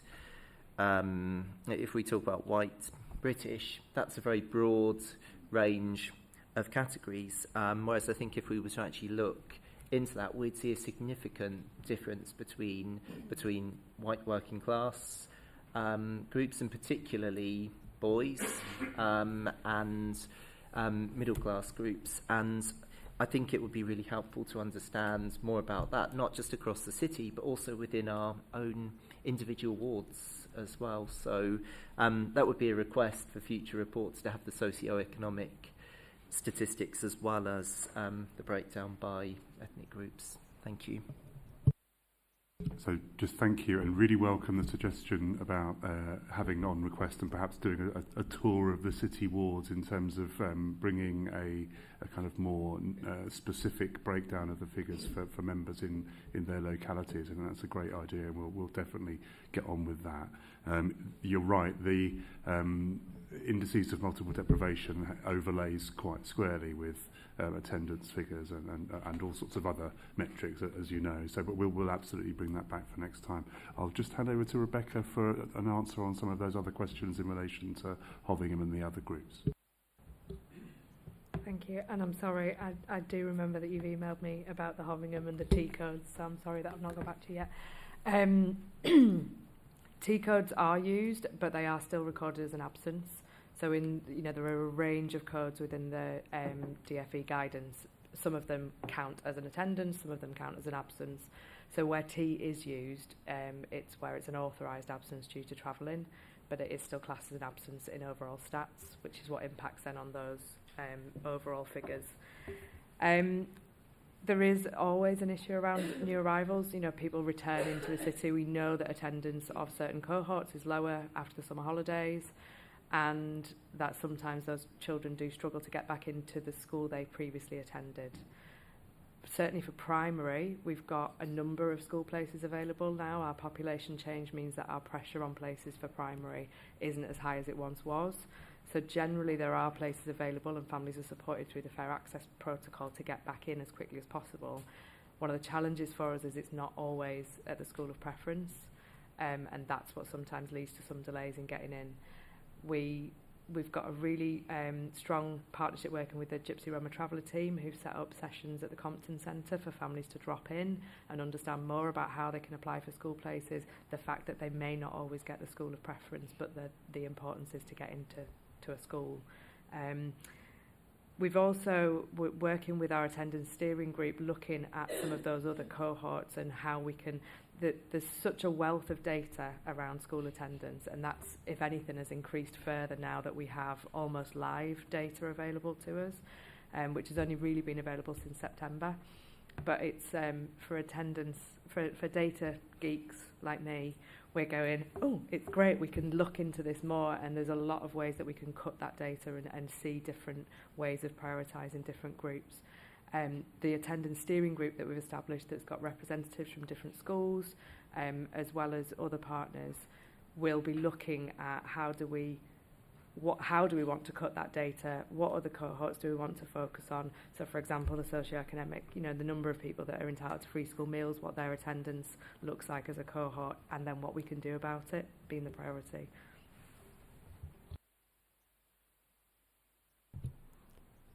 Thank you. Were you coming back? You looked at me. Okay, thank you.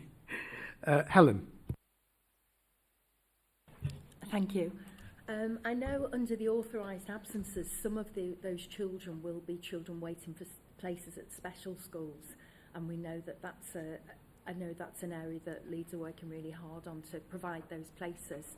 I just wanted to share that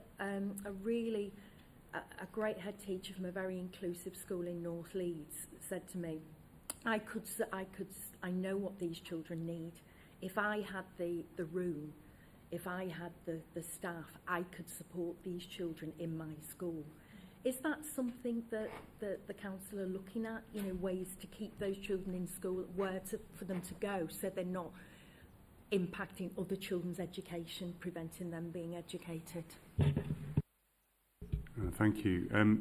Yes, so we are looking at the graduated approach in the city across kind of mainstream resource provision and specialist. We know, and I've said I think in previous meetings in this board, that we need more specialist provision as well, but we need to make sure that specialist provision is prioritised for those who most need it. And for those head teachers like the ones that you've mentioned, that we provide a system of at least giving them the resource which they could then use to create the additional support that you're talking about, which would allow some of those children who otherwise end up in the queue for specialist provision to be in the mainstream and have their needs met really well there. Really good social outcomes for that as well. So in the second half of this term, we'll be going out to schools to ask them to express interest in partnering with us as part of our resource provision menu. Thank you. Thank you for that. Emma. Excellent. Tim. Thank you. Back on the table on page 89, in terms of attendance by ethnicity, do we have a comparison with national figures there, and are there any particular disparities for particular ethnicities? Better or worse than national figures, and if so, are we taking any specific actions to address this? Thank you. We don't tend to compare an ethnicity against national figures because we look at what we've got in Leeds and what we need to do about it. But it is something we could look at. I know that from the national reports and conversations with our Yorkshire and Humber and Core Cities colleagues, the ethnicity groups that we have concerns about, that is a similar groups in other authorities as well.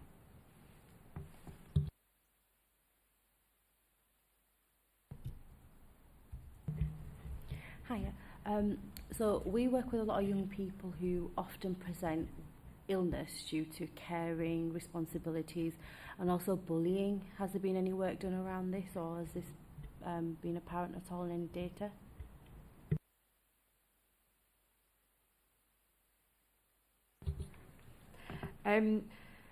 When we're working with the schools for them to look at the kind of barriers that they need to overcome for individual children, because this is getting down into kind of the individual casework that they're doing, we recognise that there's sometimes issues around concerns of bullying, that medical needs. So we've got a really comprehensive medical needs offer where young people have a medical need that's preventing them from being in school. Our targeting support meetings that are part of the revised guidance that came out in August, we're holding those targeting support meetings across each of the different clusters of schools to look at themes and patterns and how they can work together to share good practice and overcome those. So they're fairly new. We started them in the summer term in the first instance. I'm not aware, but Ali, you may be, of kind of bullying coming up as a primary concern, but as those targeting support meetings become more established across the clusters, we'll be able to pick up on themes and identify those. Yeah, I just wanted to come back just in relation to young carers, because I think that might be one of the points that you were making, and we do have a service in Leeds to support young carers, and I'm acutely aware, I think probably going back to the 1980s, of establishing a young carer service, and at that time it wasn't even a concept, but around the particular challenges for young people who are in school who have a caring role, so being anxious about parent, sibling who's at home, having access to a telephone as an example, recognising that they might have had caring responsibilities through the night, so they might be tired, school uniform, etc. So, that is a real feature, and I know it's an area that our school leaders and school colleagues are acutely aware of. In the city, I suppose I just wanted to reference the My Health, My School survey, and the fact that there are questions in that survey around bullying, and again the nature of that bullying, and it's quite detailed information that we analyse and again we use, not just within the directorate to target our services, but also as a partnership. So, we know bullying is an issue for children in school. I look back to my own adolescence, without social media, without, etc. Do you know what I mean? And actually some of the pressures that children have, we could go home and close the door and that was it. They can't close that door. So, again, very acutely aware of the different aspects of bullying and a lot of work going on about how we respond as a system. Thank you for that. Just changing the subject slightly, can you give us some reassurance around how we are working with working to address attendance with those children on child protection or with child protection issues? I'm thinking particularly what we might be doing to support young people under 11, because of course the MST's gone and the SAFE's gone. What work are we doing there? How are we seeking to address that?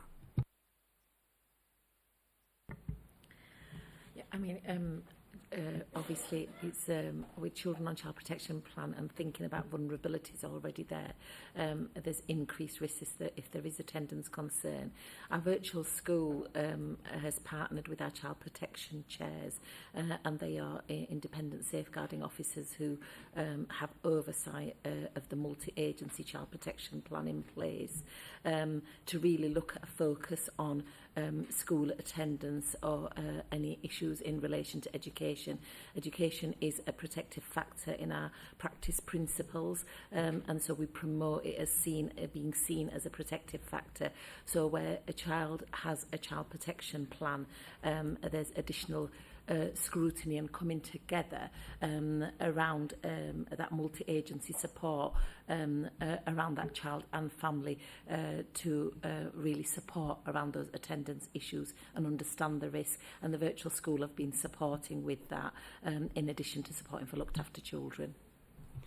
So if I'll bring you in a second, Judy, but given that we've identified there's an issue and we've taken away part of the supporting process that was key to improving that, is the answer, well, it's another job for the social workers? How are we going to improve it? Because I've not heard in your answer, I've heard the status quo. What's the improvement strategy? I'll come in and then Farah might want to come back in. I suppose we don't want to over-egg it, but there is a slight improvement for children looked after, for children subject to a child in need plan, and for children subject to a child protection plan in terms of their attendance for 23-24. You know, so we're beginning, but again, you know, we're not complacent about that. We're not over-egging that. But I think, you know, it is symptomatic actually of the partnership work that's going on. We've got the 3A strategy. You know, that's not just a directorate strategy. You know, that's an approach across the city, which is education is everybody's business. So in the same way that safeguarding is everybody's business, so is education. You know, we know that a child's ability to read, you know, is a determinant for, you know, the outcomes for the future right across the whole of their life. You know, so if that's not the role of a health visitor, of, a local neighbourhood safe schools officer, you know, it's for all of us. And I think that's probably the point that Farah's making, that actually where we do have children in the city subject to multi-agency statutory plans, it's the role of all those agencies to work together. And sometimes that comes down to relationships. We had a whole 2 events this week, more than 600 staff on Monday here at Civic Hall, focusing on practice. And actually key to that was relationships. You know, who is the adult? Who's the adult who's got the trusted relationship with that child? It may well be the social worker. It may well be the health visitor. It may well be the youth worker. You know, and how do we use those relationships to best effect? Thank you. Are you wanting to come back in, Farah? No? Okay. Thank you. Maria. Thank you. I've got 2 points. Just coming on the back of your point just then, Julie. With the multi-agency work with children on child in need, if it's identified by a group of professionals that the school setting that they're in is not right for them, normally it's down to SENSAP, especially if they've got an EHCP, that they make the decision on more or less where the school is. So if that group on that child in need decide that that setting's not wrong, will they have the power to go, this isn't the right setting, can we look at changing it? Because I know previously that's not been happening. So is that something that is going to be looked at to be happening? And also, and the absences, is there anything for emotional-based school avoidance as a separate group? Thank you. I'll come in on response to your first question. I'll hand over to Dan and other colleagues might want to come in. I mean, clearly there's a role, you know, for individual professionals with specific expertise in the directorate when it comes to identifying the best place, you know, for a child. You know, and obviously there's educational psychologists within that who, you know, part of those assessments, etc. But yes, you know, we do have to take the views of other partners, and as I've said, you know, other agencies who know those children into account. You know, at the end of the day, it's the directorate that has to make a decision around that, but absolutely the other professionals who know the family, who know the child, you know, have got to influence and input into that decision-making process, absolutely, and that's best practice. We've got a way to go on that, we've acknowledged that, you know, but, you know, we're absolutely committed to ensuring that we've got the voice of the child, the voice of the parents and the carers, the voice of the professionals wrapped around those children who know them best. I'll let Dan come in. Thanks, Julie. It was really just to sort of specify really the mechanism. So once we've got those professionals and family members and child in the room, and we arrive at a decision which is that perhaps the school isn't the right setting for a child, you know, and it's a child with an EHCP, we have the ability to call an early review and have that discussion and arrive at consensus and then name a different provision if that's what's most appropriate. So it's absolutely, Julie's right, we have got a way to go, but that is where we would like to be, and we would do so in the way that Julie's described. I think the other point you made, which is really, really important, that group of children and young people that are not going to school because of sort of emotional and mental health reasons are very much part of our biggest concern, it's fair to say. It's a growing cohort. It's absolutely it's a cohort that has grown very, very significantly post-COVID, as I know you're aware. We've got some early ideas about how we might approach this strategically, but also some work going on already through the Medical Needs Teaching Service. I mean, I'm sure Rebecca and Ali might have more to add to that, but there are services that we already have that we are directing towards those children, and also some big ideas about where we go next as well.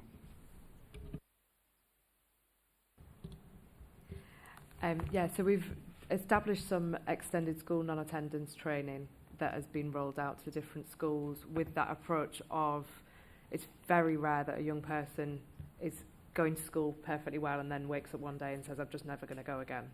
So it's about that early intervention. It's about identifying those needs when a young person, recognising the difference between a reception-age child who just doesn't want to leave their mum or the dad or their auntie or the uncle, and those people where that becomes ingrained and that becomes something that is more about separation anxiety and those early stages and early signs and how schools can understand those and reflect on those. So we're looking at supporting all the schools around having that understanding of how they can intervene early around those needs. And then where that has progressed and we're in a position where actually we have young people who are not attending, we've established a pilot of a panel to look at bringing those cases, getting all the information from the family, all the information from the school, so that we can make a decision on the best next steps, whether that be provision of a tutor for a short period of time to re-engage the young person with learning, whether that be access to the Medical Needs Teaching Service, either in the community or in the home. So different offers where we need to. So we're trying to address it across that whole continuum of intervening early and identifying where anxiety might be starting, and making sure that every school understands that a little bit more. Thank you for that. And Kaylee. Thank you, Chair. And I will go to page 90 and 91. And I think to some people will be page 10 and 11. Penalty notices. Obviously, it does state on 4.2, penalty notices is to ensure that the parents are responsible to taking kids to school regularly. It seems under table 1, notices issued for unauthorized absences, as well as the reasons for that. It seems that there is a bit of an increase. So I'm wondering, from 2018, 19, 2020, 23, that's the years. I'm wondering whether is there anything in terms of unauthorized absences that is making it to be an increase, though we have penalty charges? Is there something else that the department is looking into? It seems as if there's an increase. Are they not being? You'd think that the parents would make sure that the kids are in school because there is a penalty notice, and it's increasing as it states there from August of 2024. It's going to increase, and then that's the first question. And number 2, under the reasons for the penalty notices. Holidays is the 6,000 for Leeds. I'm going on to Leeds. And other is 264. Is there any breakdown in terms of other? Again, going back to Ms. Gould's point, whether are we giving notices for people that could be bullied in school, or coming to your point, are we giving notices to people that have got special needs? Yeah, I get that. Yeah. Thank you, Chair. If I could just come in very briefly, because I think there's the council issues penalty notices essentially at the request of schools following receipt of concerns from the schools where they want, and we issue on behalf of them. And it certainly, as you can see from the table, we are doing so more regularly now. There is a watch out for us there, because what we don't want to do is have an unintended consequence of targeting families where there is an additional vulnerability. However, you can also see that the rate of PCNs issued for holidays has gone up as well, and so we think that we're probably not targeting families where there is an additional vulnerability if we're targeting families more as a proportion where there are holidays that are taking place. So I think it's a really good question for us to look at, and there are a couple of bits there which I don't have the detail on, which I know Ali does, so I'll hand over. Thank you. Thank you. I think in terms of unauthorised absence, schools are very clear about what they will not allow now, and there has been an increase in schools not allowing certain types of absence, so that we have an increase in that. In terms of the penalty notices for things other than holidays, there is a really robust quality assurance procedure, and when a school applies to us and asks us to intervene, we will challenge if we feel that there are vulnerabilities that should have been addressed. And always, usually the school have done lots of things before it gets to that point. They're very, very good. Our colleagues in schools are really, really good at making sure that things don't come through that shouldn't come through. But there is that challenge in place, and we do challenge regularly if we need to. Thank you for that. I don't have anyone else indicating. I'm going to bring in Ryan. Oh, did you want to? So I'll bring you in first. Go for it.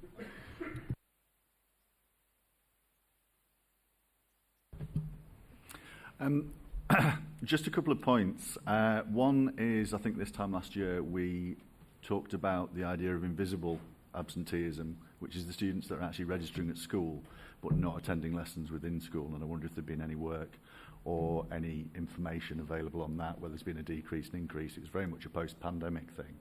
And the other thing is there's been a lot of work around the idea of 100% attendance awards in schools actually being significantly demotivating for an awful lot of students who aren't capable of doing that for various different reasons. And I know that a lot of schools are still using those, and I wondered if there was any information on whether or not the City Council were looking at pushing out some information on that. Thank you. Yeah, if I can come in there. Rebecca made reference earlier to targeted support meetings, which we run regularly with all the schools around the city, and through those we have those conversations regularly, because it is widely accepted that that 100%, just immediately has a problem for so many children. The children that are poorly and can't come to school, and lots of other reasons. So yeah, those conversations are held regularly, and we certainly challenge, and certainly the message that comes out from our teams isn't that is a thing that would be useful in a school. Obviously schools make their own decisions about these things, but we do have those conversations. And your first point, I think, could you just repeat that one, Nick? Sorry, yeah, the sort of internal truancy where students are actually turning up for school but then not attending lessons within school. I know that in a certain number of secondary schools that's quite a significant problem, or certainly has been over the last year. We did mention it last year, I think, at this meeting, and I wondered if, from those meetings in schools, whether that's shown an increase, a decrease, whether there's any work going on around it. Thank you. Thank you. I don't have any data on that in particular. Anecdotally, through all the meetings that we have with schools, it is still a problem, but many more schools across Leeds are developing their own internal systems and internal units which will support with that. And I think, those of us with teaching backgrounds that have worked within Leeds for a long time, it is a problem, but schools are very good at dealing with it. And I believe, anecdotally again, that it is getting better in terms of the way colleagues are dealing with it, but it's the support systems around, the emotional school-based avoidance. You might get that child into school, but then they don't want to attend those lessons, and it is difficult for schools, but they are very, very good at dealing with that. And those targeted support meetings are really good about sharing that good practice and working with, the teams within the council to look at individuals, and it often is down to the individual, isn't it, the individual family and their views. But yeah, there is a lot of work going on about that. Helen, you wanted to come in on this precise point. Yeah, just really quickly, just for those members of the board who don't go into schools and don't have a direct experience of schools, many of those children are the children waiting for places in special schools who may well be supported through the children who are avoiding lessons. They're in school. They're avoiding lessons because they haven't got the support or the access necessarily. So that is. I'm just anxious that I'm happy that that's your view. Based on your professional experience, but we don't have a data set to back that up, and I'm just anxious that we know that. So absolutely legitimate for you to make that point from your professional experience. Others may have different views as to why certain. I think it may well be a valid point that some may well be vulnerable learners that don't have the support to access that lessons. There may be other young people missing lessons while in school for other reasons. I think it's important that we don't have a data set to back up the assertion. So I think I just had to caveat to that.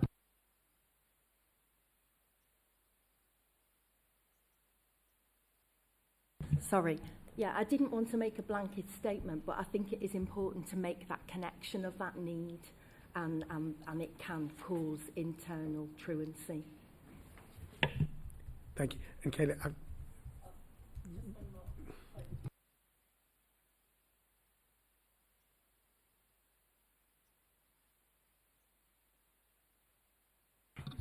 Thank you, Chair. Sorry. I just wanted to commend, Leeds City Council and the schools in terms of breakfast programs that are happening.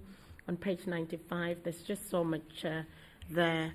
And it does, the report also does state, that we are waiting to hear more from the national government to, regards to the breakfast clubs. And it's just really nice to see it in a report that we are really, making sure the start of the day for kids in school is, with them. A good breakfast, and it's just great to see on the report. Thank you, Chair. Not at all, okay. Ryan, final comment. Just follow-up question, Chair, thanks. On the data on attendance, one of the things that is highlighted, that those who are on child protection have poor attendance. So what family intervention does a child on child protection get? And my understanding is that early help no longer accepts support for child protection cases under 11. Is that the case? And does that put extra capacity on social workers on the ground? So for children on child protection plans, the support will depend on what that child and family needs. As we've, Councillor Stevenson, as we've heard today, there's lots of causes for an underlying causes of attendance. So that might be things going on at home. That might be particular issues that the child is having. It might be a combination of issues that might be linked to why they're on a child subject to a child protection plan. They might not be. So the support will depend on what that individual child and family needs. We have lots of services that work with children and families. Some are age specific, others are not. So it would depend on the age of the child. There might be several siblings.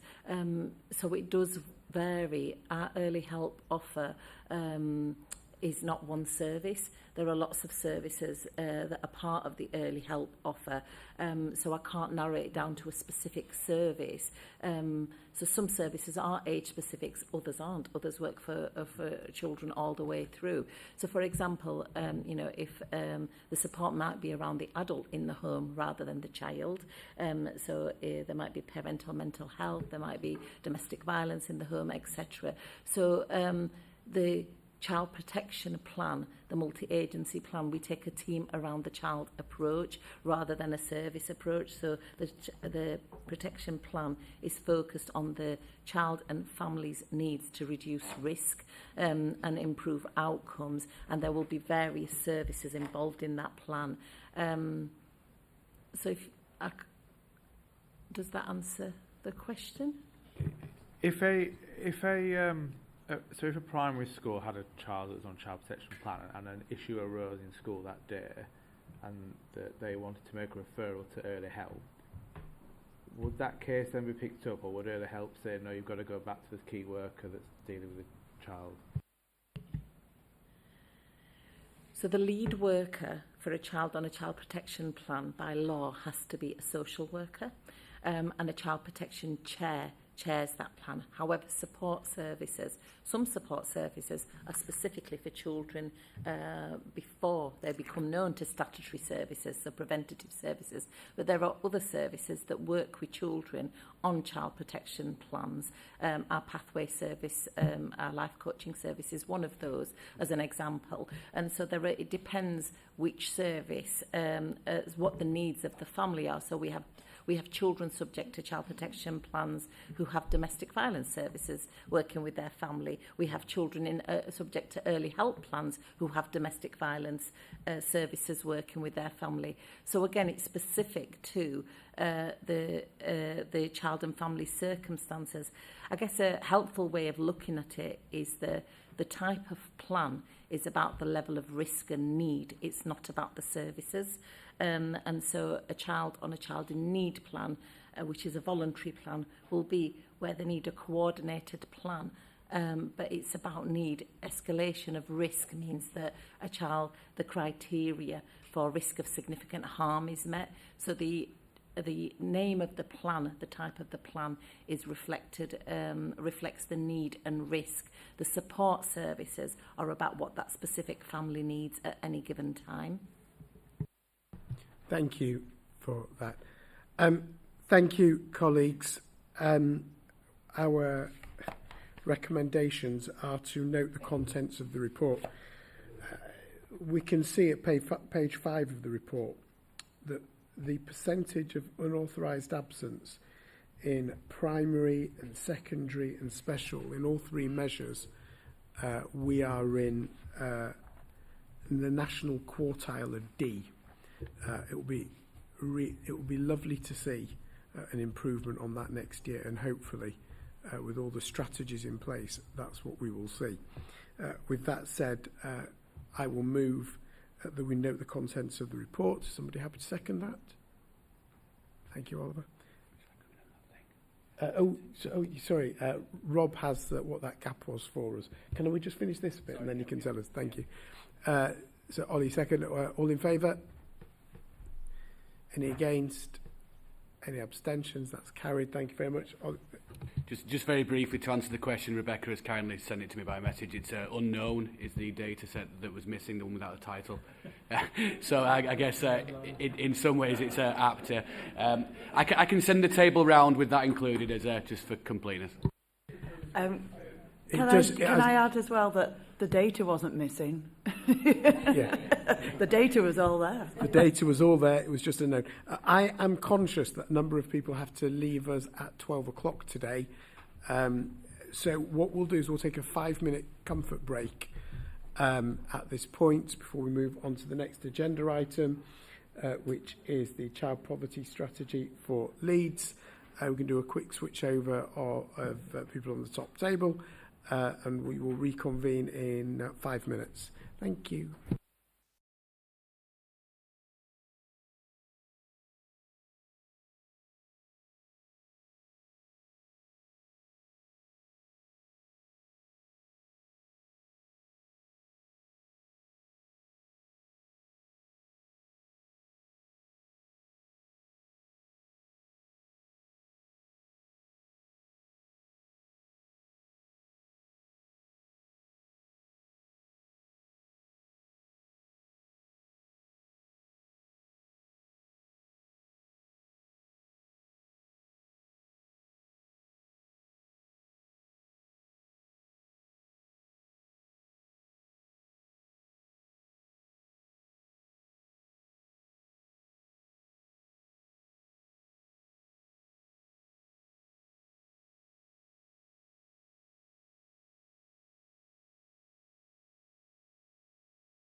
Thank you, everybody. Oh, that's better.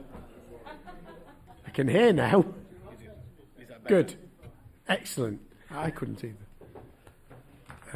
Well, I could hear me, but no.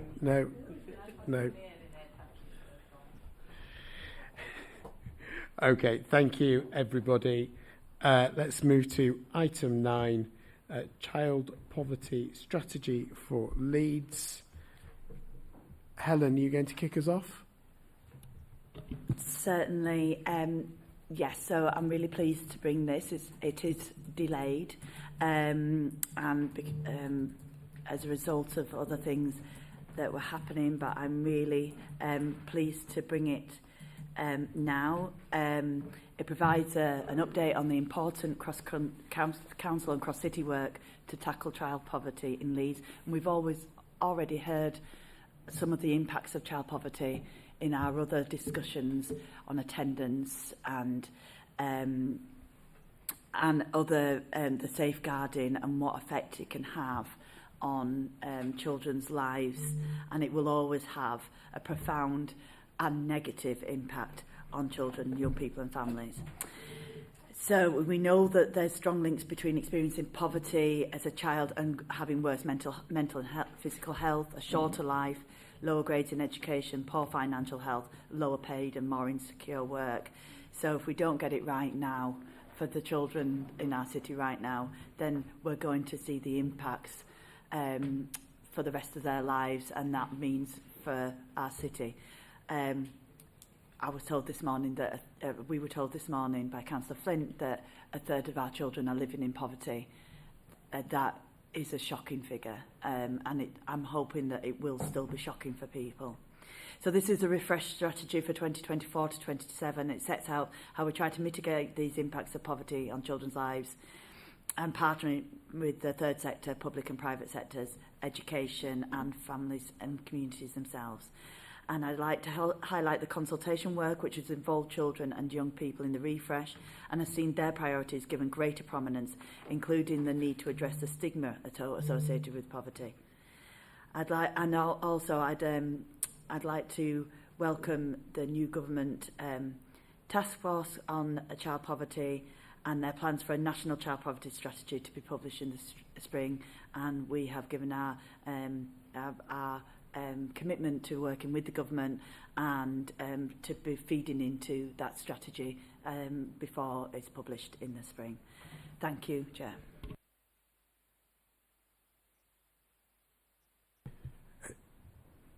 Julie, the other Julie, sorry. Julie, I've got two Julie. I have Julie 1 and Julie 2. Anything you say again? That's a very good point. That doesn't help at all, does it? So as much, that is the proverbial chocolate fire guy. Let you decide which is sorry. Julie Devenold, is there anything you'd like by way of introduction? Yeah, Julie 1. I just wanted to draw everyone's attention to the statistics, really. I think they are important to reflect upon. I think it's important for everyone to understand that when we analyse child poverty, and the statistical analysis is quite challenging because of the way that data is collected. So in Leeds, we have estimates and we have actuals in terms of, we know from the statistics published that when we talk about under 16 and under 19, but in Leeds we quote that 22% of children in Leeds, which is nearly 33,500 children in Leeds, under 16, live in relative poverty before housing costs. So that's a statistic that is gathered by the HBII. We don't have an actual published statistic for after housing costs, but there has been some analysis done to know that we estimate that 30% of children in Leeds live in poverty after housing costs. So I just wanted to reflect that. And in the report, what we've tried to articulate is what are we doing cross-council to mitigate the impact and poverty of children. So we have 7 work streams, and each work stream has a number of priorities which they report on, regularly to the board, and really importantly, we work together to try and mitigate the impact of poverty. So I don't know if that gives you enough detail to open up for questions, or if Julie too wants to add anything to it. If we could open up for questions, I think we've had good interest. So questions, comments, observations from the board. Caroline, thank you. Caroline? Seriously? Councillor Martin, yeah. Lisa. Thank you very much, Chair. Just to add to what Councillor Hayden said and the point that Julie made, the local stats reported show that either 1 in 4 children or almost 1 in 3 children are now living in poverty or relative poverty, either before or after housing costs. And this is defined, as the report says on page 105, by the Leeds Poverty Fact Book. As an example, a couple, so what this actually means is that a couple with 2 children aged 5 and 14 have less than £570 per week to house, feed and pay energy bills from and all of the other expenses with life. And bearing in mind that the average private sector rent in Leeds is now over £250 a week, so they're immediately £250 a week on housing out of that £570 for them and their 2 children. How just the awful size of that challenge that presents for, or either whether it's a quarter or a third of our families in Leeds, and the fact that most of these families are actually in work. I just want us to sort of pause and just think about what that means for all of those children and all of those families in Leeds. But just as a supplement, Councillor Hayden mentioned some of the impacts, but I'm just sort of thinking about what that means for teachers in schools trying to engage pupils. Yes, we know that it increases absence, but also on other services, whether it's our children's centre services, and then, you know, at the more severe end, on our social services, and I'd be happy for anyone to comment on that. Thank you very much. I'm quite happy to come in initially, and then other colleagues I'm sure will want to come in. I think some of the statistics in here are shocking, aren't they? You know, for 2024, I think to read, I think it was the Bernardo's report, you know, which showed that 11% of children, you know, do not have a bed, an appropriate bed, you know, in the country. I mean, it's just, you know, it's beggars belief. I think, you know, your point, Councillor Martin, about schools. So again, in the report where you see, I think that 79% of school staff have reported that they are dealing on a day-to-day issue with a day-to-day basis with issues related to poverty, you know, so whether that's supporting families to access grants, whether that's supporting families to access food banks, whether that's supporting families to access, you know, basic pieces of equipment like washing machines, you know, to wash your children's clothes. I think 50% of teachers talked about the impact of learning in terms of hunger, in terms of fatigue. 68% of teachers talked about you know, children not having enough money for food, you know, not being able to eat.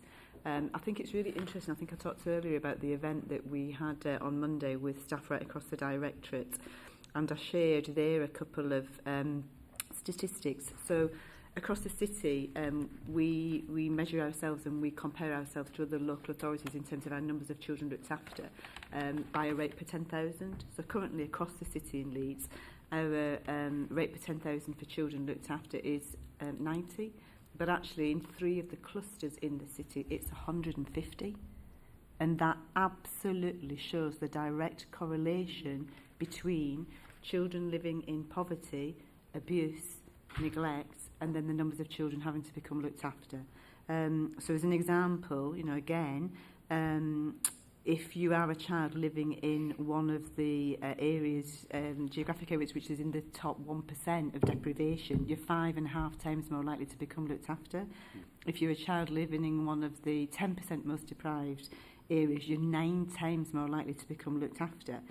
70% of our children looked after population come from the most 20% deprived areas in the city, and we've seen a 20% increase in our children becoming looked after last year who were from those 20% most deprived areas. So you see that absolute correlation, you know, whether it's children needing early help and early intervention, you know, but all the way through to children who become involved in statutory services and who are removed as a consequence of, you know, at times the impact of poverty. I just wanted to come in really around some of the points that you mentioned around about education and how poverty sort of impacts in really, I think, obvious, but people don't necessarily think about them kind of ways. So, for example, not being properly equipped for school, so from a stationary perspective, and the impact that that has sometimes on your ability to access education in a lesson, from uniform, and I know that's in the report in terms of being able to access uniform of the right size or quality, things like haircuts, you know, the things that will really contribute towards a child's othering from their peers when they are so visibly different, and you know how sometimes children can respond to that, and so there's the risk of social exclusion even if you're at school, from not having access to some of these kind of what we would call basics. The food, you know, contribution to ability to access all learning, to participate in learning, and so those barriers are there, and it's really worrying. There are lots of things that we are doing and can do in terms of poverty-proofing the school day, and that's a priority certainly for me going forward as I kind of become more of a part of the Leeds system. So just worth pointing those out, I think, and agreeing. Just to come in on something else, and I think we've talked about this previously when we've had the poverty report earlier scrutinies, but I just want to come back to it because it's the word shame, you know, and I'm sure all of us around the table, you know, the fact that children, you know, and parents and carers tell us about their sense of shame because, you know, through no fault of their own, they are living in poverty.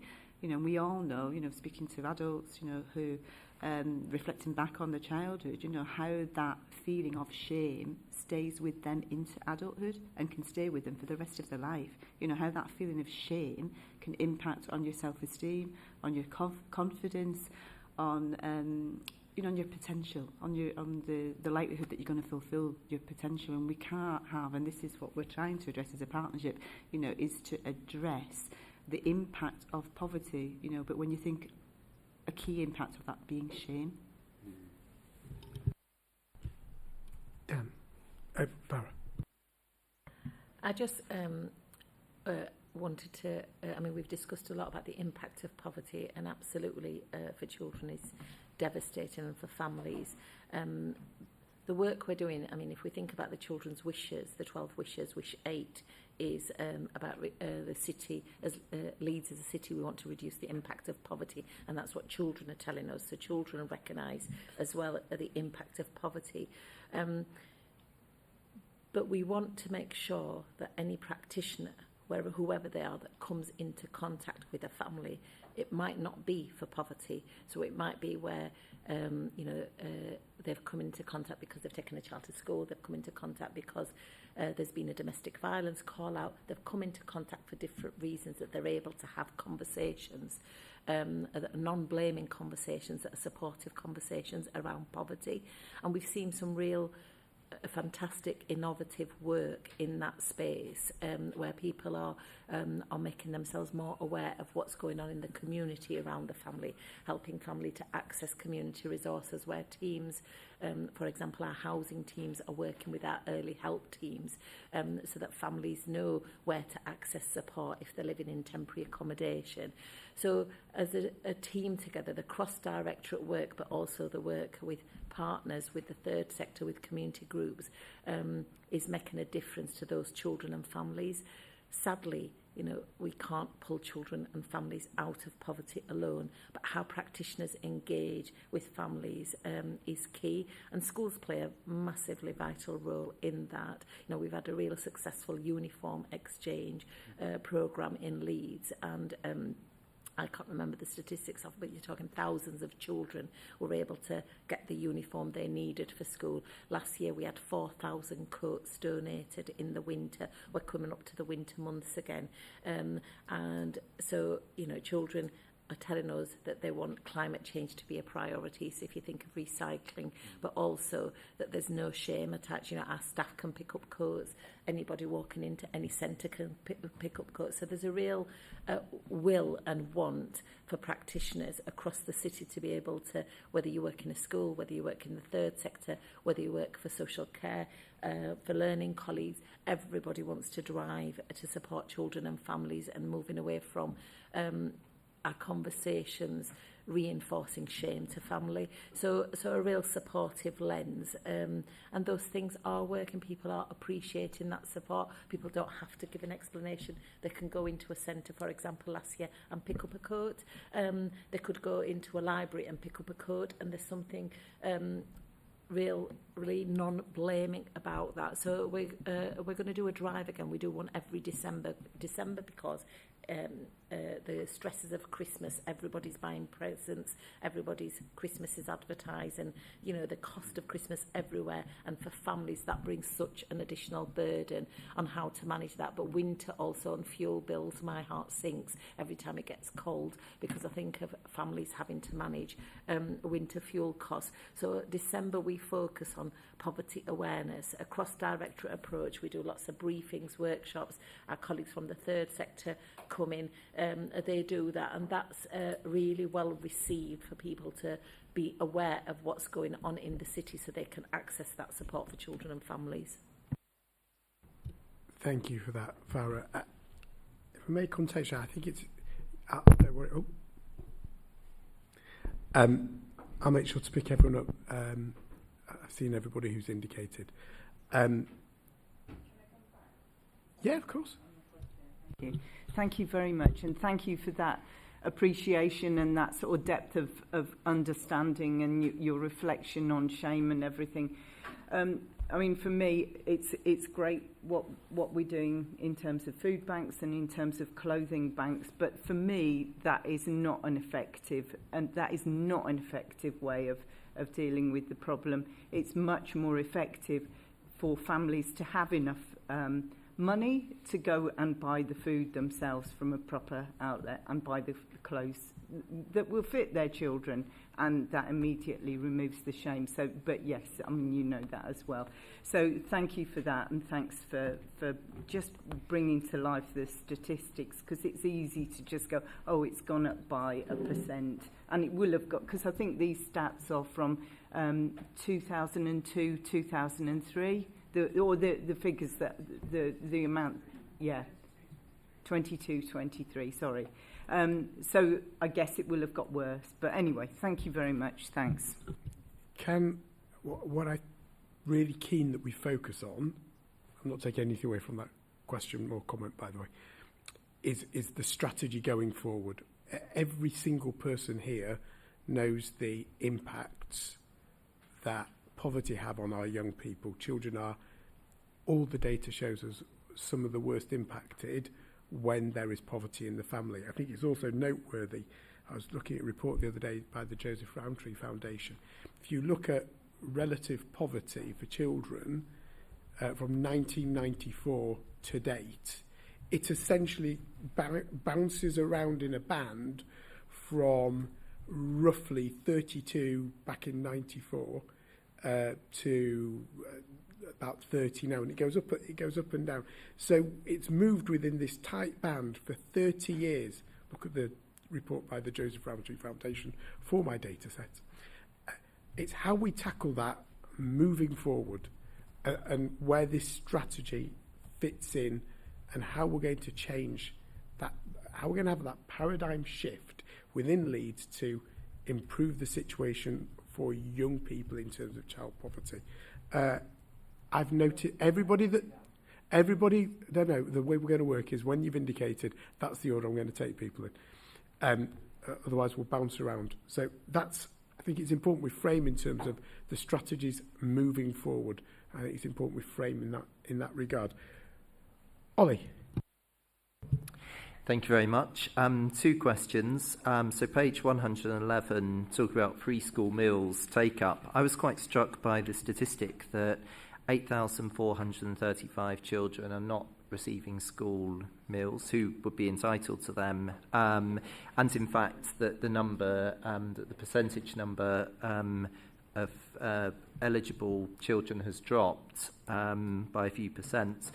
So I wondered what if you had any thoughts about what the reasons might be behind that. I very much, I mean, the words you used, Helen and Julie, about stigma and shame were the things that I highlighted on here. And I think we need to think about this from a child's point of view. The child who's receiving those free school meals, what's their experience? And it's as important to think about that in the wards of highest deprivation as it is to think about wards where there's maybe lower levels of deprivation, but children, for example, in somewhere like my ward, who are receiving free school meals, may be in a minority, and how does it look from that child's point of view?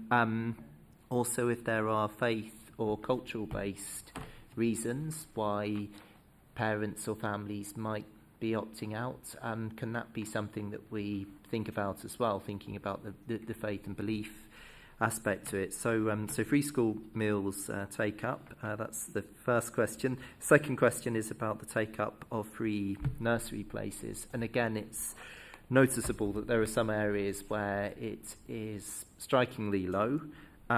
So it would be helpful to know a little bit more about that. It's also really interesting to read about my neighbour, my neighbour's ward, Bermontofts, where there's been a significant increase. So what was it that was done in Bermontofts which changed those numbers? Are there lessons that can be learned for those other areas? And again, what role can third sector organisations and particularly faith-based organisations play in promoting uptake of those free nursery places? So those are my questions. Observations, it would be really good to get to keep developing the work that's being done with the third sector and faith-based organisations. It's really good to see how proactive the different groups within the council are on this. When it comes to promoting uptake, can this be something, again, that we as ward members are consulted on for our individual wards? Because we very often have local insight, local knowledge, and there may be things that we can constructively do to support that, and especially around free school meal take-up. And finally, we've got our universities in the city. It would be very interesting to hear some of their studies, some of the research that they might be doing, particularly around take-up, and perhaps linking up with some of the universities and making the most of that research that we've got, the research that they're doing, and particularly around some of these issues, because they might capture things that professionals haven't. Thank you. Thank you. In terms of free school meals, I think there are a couple of really, really good and successful schemes run in different parts of the country around auto-enrolment, where it is possible to create a system which essentially, because we, with the right data protection and sort of safeguards in place, we have access to a number of the kind of data sets which will tell us whether or not a family or a child would qualify to access free school meals. And in essence, there's a moral argument that says that actually we should try and we absolutely should try and maximise that. So I think I don't know to what extent this, as I'm still relatively new, but I think that would be the simplest and best way for us to go around that. I think there would be an appetite in that across the council. So I think that's probably a takeaway for me, to think how can we mirror and roll out a similar model of auto-enrolment in free school meals.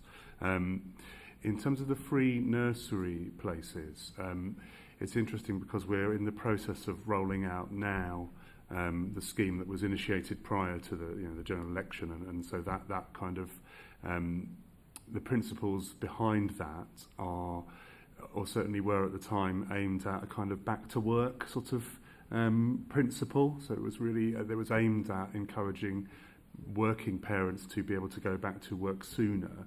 And actually probably what we're talking about here is a slightly different thing, not necessarily, but it's about providing access to that protective factor sooner in a child's life. You alluded to sort of cultural reasons why the uptake for free nursery places might not be as consistent across the city, and there are certainly in certain areas greater or lesser levels of perhaps mistrust or just concerns about giving your child over to a provider in the way that perhaps different parts of the city or country don't have. So that's certainly an issue which comes up, and we are already doing bits of targeted work. Certainly around the Hare Hills area, I know, in relation to that. I don't know what the work is that was done in the Bermontos area, but Julie might be able to speak to that, so I'll leave her to do that. The last thing I wanted to say around the university bit is that we're already working with the university around the big breakfast survey, so we're sort of helping them and supporting them to roll out that across the school sector in Leeds, so gathering that advice, and very, very keen to keep working with them and more on some of the other research pieces that we could do together. So I'll certainly take that one away. Yeah, just to come back on the point of take-up of free childcare, and we have done a lot of work on this across the city. We entered into a relationship with a not-for-profit organisation called Nesta, and that relationship was, we were only a handful of local authorities, I think 3 or 4 local authorities, to be successful in our application. And the purpose of that was around reimagining our early years provision, reimagining our childcare and our children's centre services within the city. As part of that partnership, we undertook surveys with families, with parents and carers. We gathered a whole range of data around, why is it, as you just said, Councillor Edwards, why is it that actually that children's centre, in one part of the city, or a nursery attached to a children's centre, is doing really well in terms of attracting children from a broad range of ethnically diverse backgrounds, as opposed to another, maybe 3 miles down the road.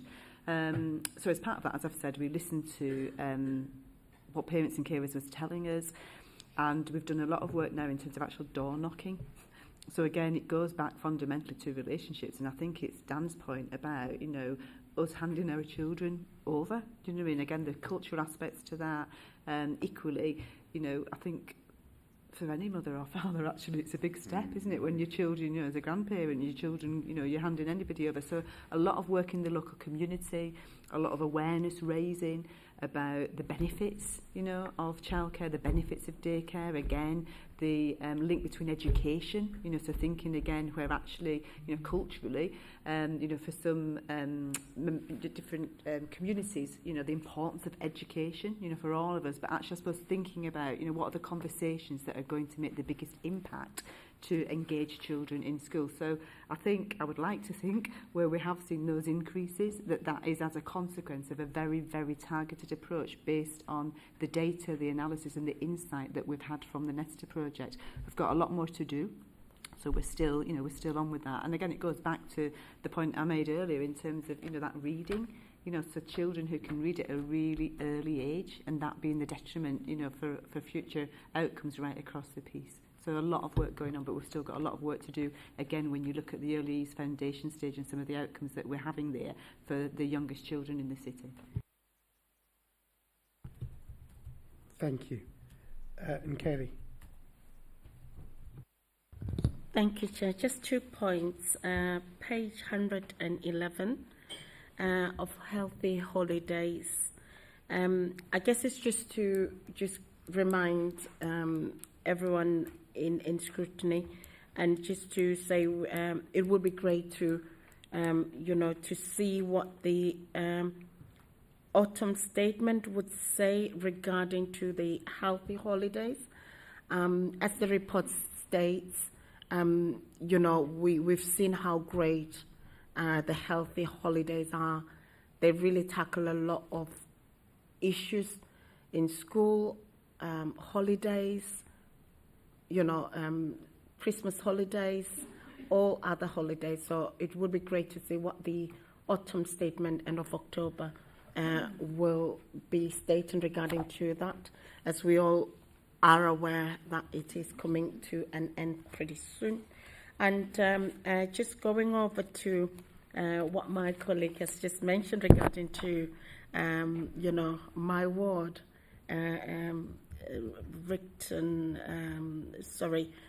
Bermondsey, Richmond Hill. I guess it's just more of a combination of a lot of things. And, you know, I know one thing is with the communities around our area, as we are, as you all know, we are one of the most deprived. I guess the parents do want the children to come out of, you know, that stigma as well. We have Leeds University coming in terms of, you know, making parents, especially women, know that there is, you know, go back to uni, go back to education and be better. So it's just a lot of things. The third sectors are really good, and it's just working, all of us working together and just understanding what is the problem, and just us, Leeds City Council, and everybody else just coming together and saying, you know, is there something that, you know, can we do this and that? And really, it will be, I think it will be great to have a full report as to what is it that we did that is good. But I know one thing is we work together, and that has shown in this report, really. Thank you, Chair. Thanks for those comments. Just so everyone knows who I've got on my list to speak, and right, I know. Oh, I was about to say you're next. So I have Emma, then Karen, Shanaz, and then Ryan. Is the order I have, everybody. If I change that order, so you've changed the and now David as well. Perfect. And that will be it for this agenda item, because otherwise we will be here till tomorrow, which we could easily be on this topic. Emma. Thank you. Trying to phrase a strategy question. I was at a conference yesterday where Michael Marmot spoke. So it's really good to see kind of, you know, the Marmot work included in the report, and the way it can accelerate the council's work on reducing health inequalities by making it kind of everyone's burden, and like every department. So like the work with housing is helpful. Now the work looking at kind of race and ethnicity again addresses it. But I'd quite like to talk stats with you, Dan, because I think the stats show that poverty has increased significantly, but within that, Michael Marmot yesterday was talking about the levels of destitution and like deep poverty. So obviously like poverty covers a lot of things, but we're not just talking about people like missing out on school trips or birthday presents or like non-essentials, but the levels of deep poverty have massively increased. So he was talking about things like in the last 5 years, the height of children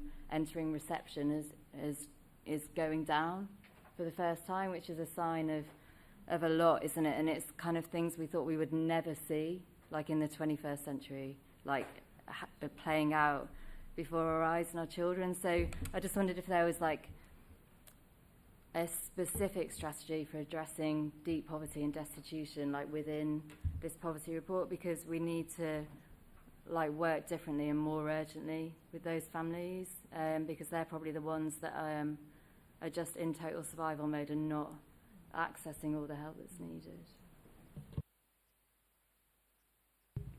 Thank you. I think fundamentally it comes back to working at the heart of communities. So working in people's local communities and harnessing the support. It goes back to the point that we've heard earlier, you know, harnessing the support in communities, whether that's third sector, you know, our schools, our statutory partners. We had a whole conversation earlier this week with health colleagues around, I suppose, our vision in Leeds for, you know, what does a neighbourhood health service look like? Actually, you know, what does that neighbourhood health offer look like? And that immediately takes you into a conversation about early years, about childminders, about nurseries, about third sector, about health visitors. And for me, there's something there, you know, fundamentally around family help.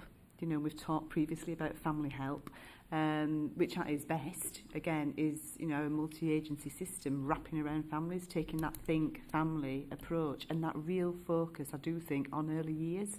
Because if we're going to make a difference, you know, and you've talked there about, you know, the height of children, but if we think about obesity, if we, you know, it needs long-term strategies. If we think the success that we've had in Leeds around Henry, you know, that was about a strategy that we've had in the city for a number of years. You know, we had the tenacity and the perseverance and the focus. You know, we didn't detract from that. And again, I suppose that's why within children and families we talk about our obsessions. You know, we've got our children and young people's plan, but we have the 3 obsessions, you know, which are reducing the need for children to become looked after, not reducing the numbers, you know, but reducing the need for children to become looked after, which takes us into the issues of poverty, of domestic violence, of substance misuse, of mental health. All of these, we know, are the factors, poverty, which lead children to becoming looked after. Education, you know, a second obsession around you know, ensuring that children have got the right education, that they can access education, that they're supported to do that, that when they're in school, you know, they are not hungry, they are not tired, and so they can learn. You know, and the third obsession being around health, you know, so ensuring that children, you know, and families are getting access to effective, you know, early help around health. So there's not one answer. I wish I had it. But for me, it's rooted in communities. It's rooted in, again, we talked earlier about working alongside people with lived experience. You know, it's listening to children and families. It's listening to communities and sharing our expertise, you know, recognising them as partners. I'll leave it there. Thank you. And I think without getting political at all, like, we can do what we can with the money we have, but there needs to be a kind of national recognition, doesn't there, that child poverty is an emergency that we need to address. I think universal credit, Michael Marmot would say, only provides 70% of the money that's needed to live a very basic, healthy life.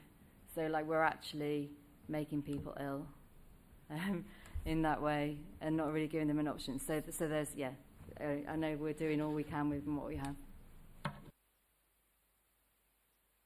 I was just struck when you said the word destitution. That's kind of a word that you don't really think about when you think, exactly. I think we have to try and be hopeful, because the picture you're painting is correct in that it is an enormous challenge and it is national and it has got worse.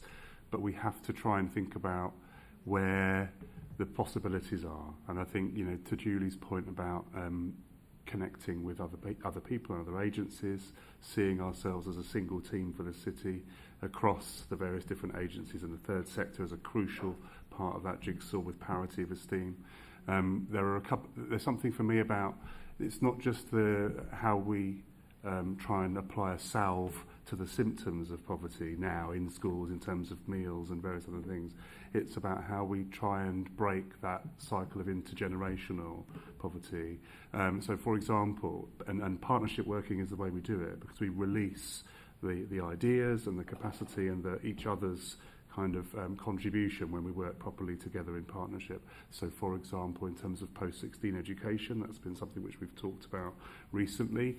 We have more than enough places at level 3 in the city, but not enough places for children and young people at a lower level.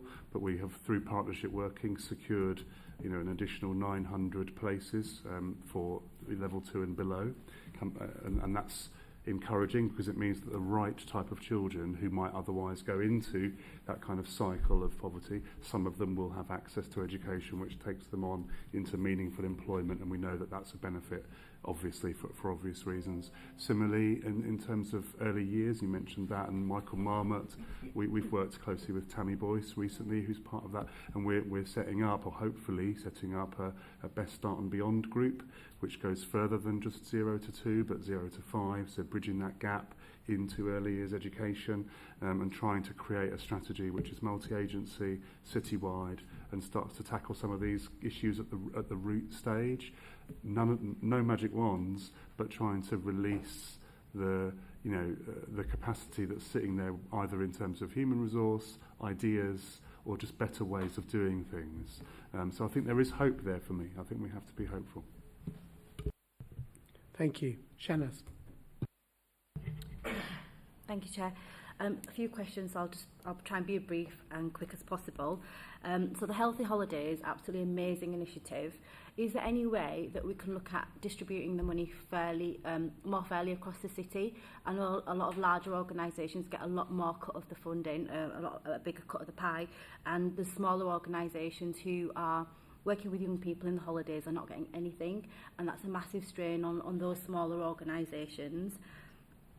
Secondly, the welcome spaces, again, another amazing initiative, and I know that as third sector, we hosted welcome spaces, and it was an amazing initiative for families. There's no mention of that moving forward, so I don't know if I've missed that on there, but some information around that would be really good. And then we spoke about the childcare offer. I think it's really important to also understand that the 15 hours you only get during term time for childcare, and a lot of nurseries charge you for the full year, whether they attend or not. So that is an additional cost to families, putting more financial burden on families as well. And if you're wanting to choose the relevant service and support for your child's needs, for example, the Montessori's, they charge a lot, and if your child needs that kind of service and support, it's going to put a massive strain on the whole family as well as the individual. And we spoke about we're doing all that we can with what we have, but are we actually doing that? We have amazing libraries across the city, and I know this comes under communities, but as a directorate, I think we should be working together. And if you actually monitor the footfall, it's next to nothing, and it's really, really shocking and upsetting because they're amazing services. I work really closely with two, and speaking to the staff in there, they want to do more.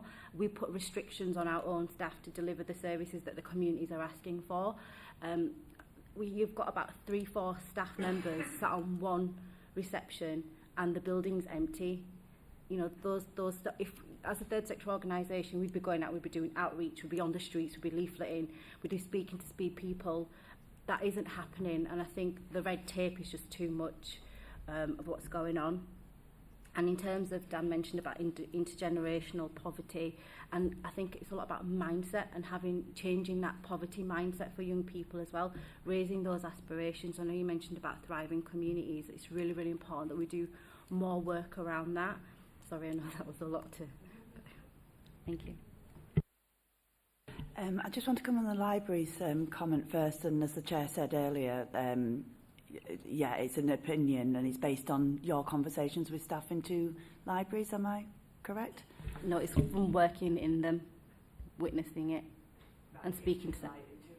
Yeah, right. Across the city. Yeah. So I'm just going to challenge that in terms of we have actual statistics that I have not privy to about libraries across the zone, many of which are in community hubs that have been developed and have a range of other services, such as the Reginald Centre or on Dewsbury Road as well. So, and they're very well used. I do know, and absolutely, I've got the date not to hand at the moment, that when Crossgates Library was moved into the shopping centre, footfall is up exponentially in terms of people registering to borrow.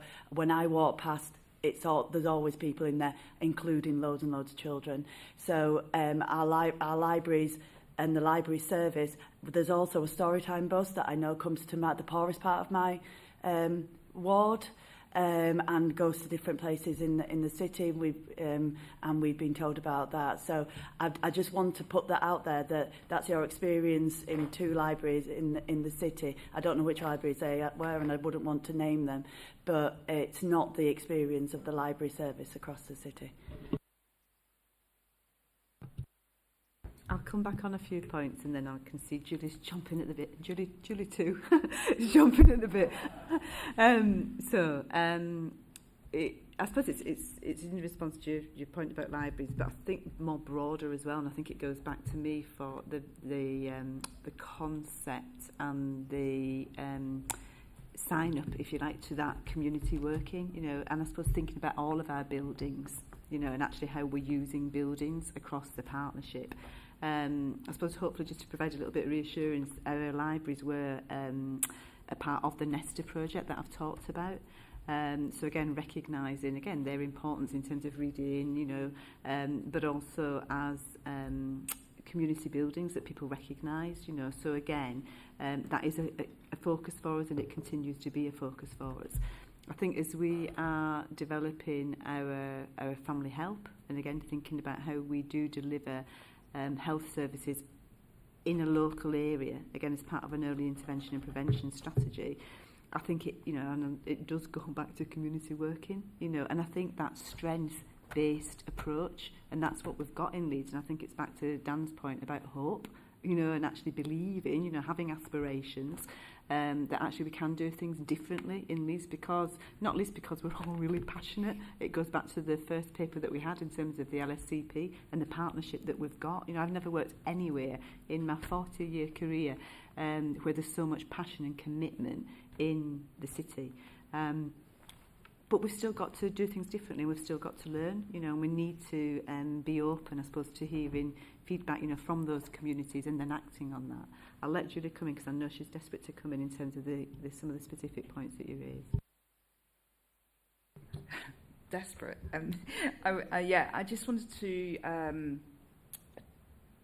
respond to your point about funding for Healthy Holidays. Obviously, as somebody said earlier, we're still awaiting to find out if we've got future funding for Healthy Holidays. So the way the funding works from the DFE is that Leeds City Council awards the funding for schools to run Healthy Holidays, and then we work in partnership with a Leeds Community Foundation who award to third sectors, and it's all through a bid process. So I just looked up the stats for you. So there were 37 community organisations awarded grants to run 43 Healthy Holiday projects across Leeds, and some of the criteria they try and do is they try and have Healthy Holidays activity in every ward in the city, and they try to target the wards that need them the most, so, and their reach. So, but I will feed back any specifics if you wish. We could maybe have a conversation offline of if there's somebody that's not getting that access. Thank you. I completely understand in regards to acknowledge the point in regards to the libraries across the city, and it's just those particular libraries that I was speaking about, and there is a lot more potential that can be done, which I can speak about a bit later individually if that's okay. And there are other libraries that are doing absolutely amazing, for example Compton, Reginald and Dewsbury Road. I just see the potential in some that we can really work on.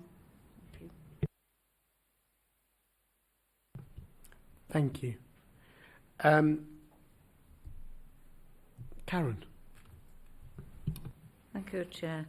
I'd just like to raise a few issues, especially that affect us in Robin Hood, which is my ward. Regarding community hubs, for a start, those who are in poverty aren't going to be able to get there through transport because there's no direct buses to either of the hubs, and they are in the centre of Morley or in the centre of Rothwell, and for some it would take 2 buses. So the last thing that anybody who's living week to week would look at is transport. The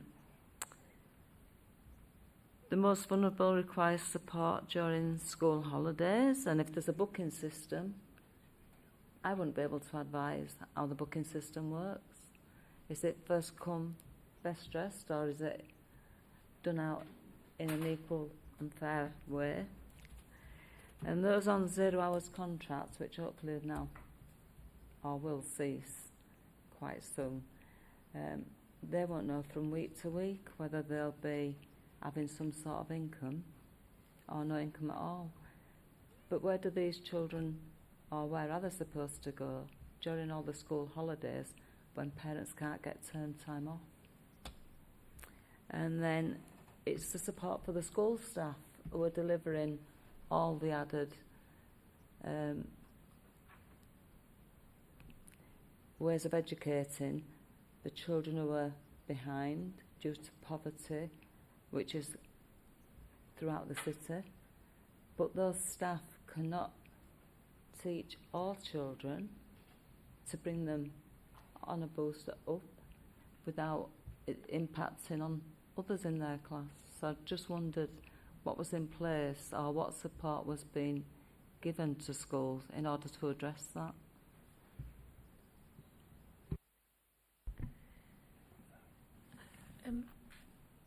You're right, Councillor Renshaw, the impact of poverty is about how we get to places, transport, fuel, those very basic needs, food, housing, everything. And our schools are part of the conversation.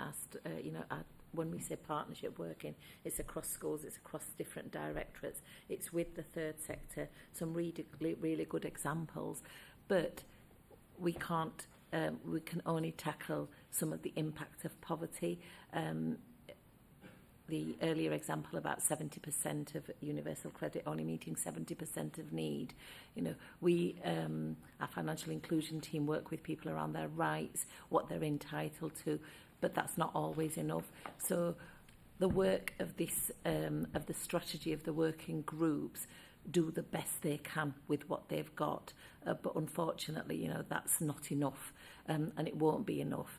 And that's the reality of poverty. But for our staff, for our schools, for our third sector, linking in and having awareness to who's doing what, really targeting high need as much as they can, working with local communities and understanding what communities need, does have a positive impact for many children, but sadly not for all children.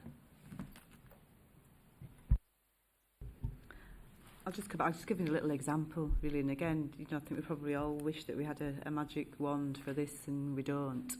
But I think I said earlier that we had 2 events on Monday, so 600 staff across the directorate, and we got into talking about, I suppose, creativity, as I've said, and one member of, and it did come down to relationships and building relationships, and having those conversations. And one of the, I suppose I was sort of saying, this is not even about, it's a call to action. It's not even about, that people need permission, but it's who is your health visitor? Who is your local Senko in your school? Who is your neighbourhood police officer? Go out, have those conversations, because that is where the magic happens. That's where we can identify how we can do differently with the resource that we've got. And one frontline practitioner in that meeting just said, I'd like to give an example. And she shared the example of where she'd found out about an app. And the app was really, I suppose, sharing information about a range of activities which were open free of charge to children and family in her area, So we had there's something here about, I suppose, how we share information, and we can think about technology and, we've all sorts of ideas around that. But often it is word of mouth. Often it is those frontline practitioners, whether that's in our schools, in our children's centres, in our daycare, coming together to form relationships so that it is an active partnership on the ground. So I suppose I'm just giving you that example, I suppose, of and it goes back to my earlier point about necessity being the mother of invention, and again, people are on the front line, people at middle management, people at senior management coming together to think creatively and to think differently, and that is happening across this city every single day of the week. We don't have all the answers, but we have a lot of answers, and there's a lot of work, that takes place right across the city, which is making a difference and is impacting, on children who are living in poverty. Can I just ask then, how are the people in Housing Robin Hood supposed to benefit or get any support? And if you can't think now, please send me the message telling me what I should tell to my residents who are living in poverty in Housing Robin Hood, who don't seem to get any support at all unless they go travel somewhere else. I don't think it's good enough. Councillor Edge, I'd be really happy to meet with you outside of Scrutiny, and I'm sure other colleagues would be really happy to come along and have that conversation with you. I just wanted to specifically answer your question about the booking system for healthy holidays. So this was a new requirement that was put upon every local authority about having a booking system, and it's to do with the DfE's requirement about eligibility, because it's those on free school meals. So it was quite last minute for every local authority to implement this booking system. So what they've done is they've implemented the booking system, but it's very much encouraged that the provider does the booking with the person. So it's not just a link that's sent out. The schools, for example, will work with families and do it alongside them and with them, rather than expecting them to do it themselves. Which I hope answers your question. Thank you. I'm really sorry. I know Farah wants to come in, but we need to move on a bit at pace. David.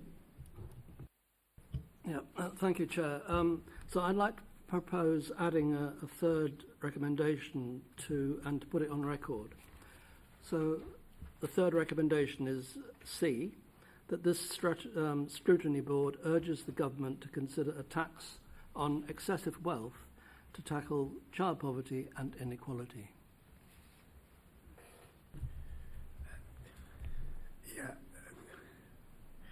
If colleagues are keen to say that, I mean, I'd like to know what excessive wealth looks like. I'd like excessive wealth, actually. We can put any recommendation we like. The Chancellor, last time I checked, makes that decision. And she has a budget in a week's time. It would indeed need that. We can, when we get to that part, we can absolutely look at put that as a recommendation. Thanks, David. Ryan. Quick fire, Chair.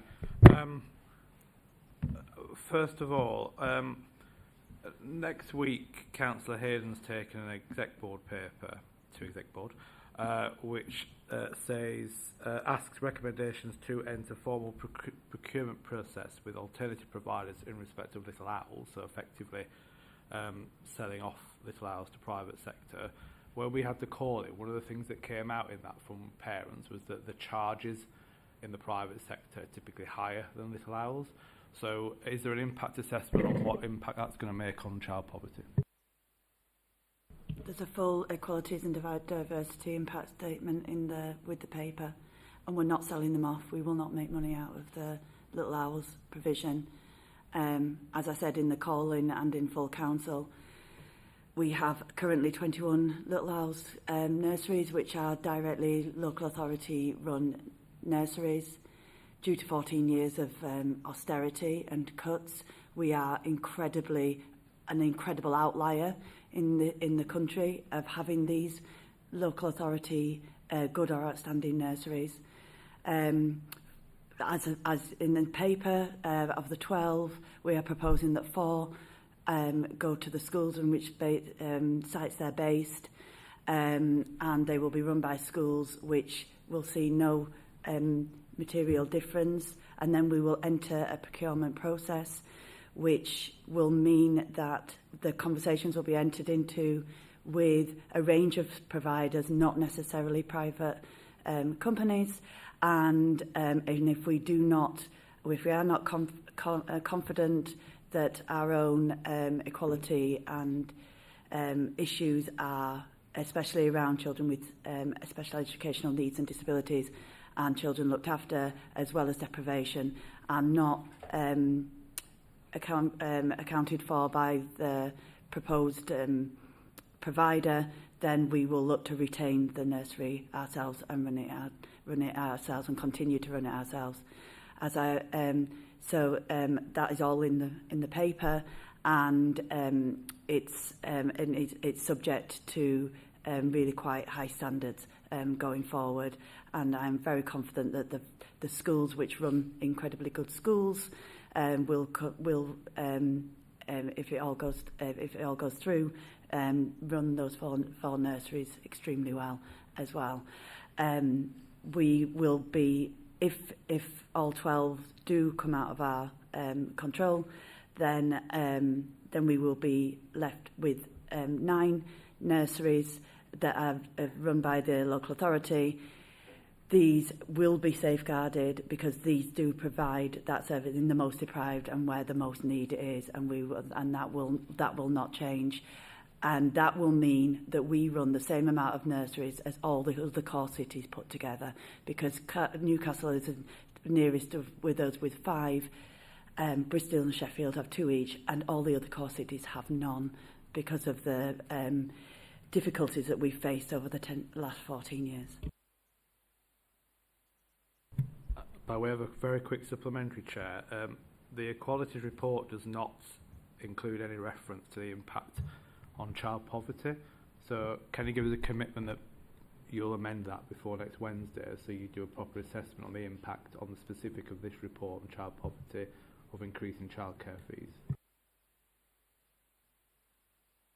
The paper is published, so we can't. It can't you can change. You can bring a late item to. I will have a look at the possibility of doing that. I might suggest that as a recommendation as well, Chair. Change when we get there. My second quickfire question is page 107. Last time we had this draft report on I think it was the 22nd of February this year, we spent a lot of time, members spent a lot of time discussing the impact of what's described as a north-south divide of children hit by the 2-child limit on benefits. We've not discussed that this time. Presumably we did it justice last time.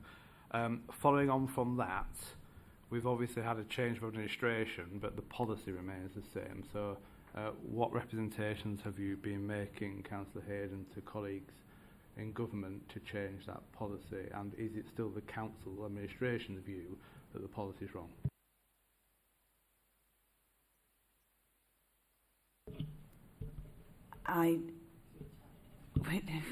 In terms of the 2-child benefit, I have not made any representations formally to the government, and because we're facing, this government and the Chancellor is facing a 22 billion black hole, we will, as has been mentioned before, the budget is on the 30th of October. What we would like to see, we can't do in 14 weeks, because it took 14 years to get us to this dire situation. I've let Councillor Hayden answer. I let you ask that question, but that we are about to descend into deeper party politics than I'm prepared to. I've let comments go both ways, given the topic. That's more latitude than I would normally allow, as colleagues are well aware. I have one final question on my list, Chair. Then I've taken your point. I'll remove the politics from it. Stick to factual policy.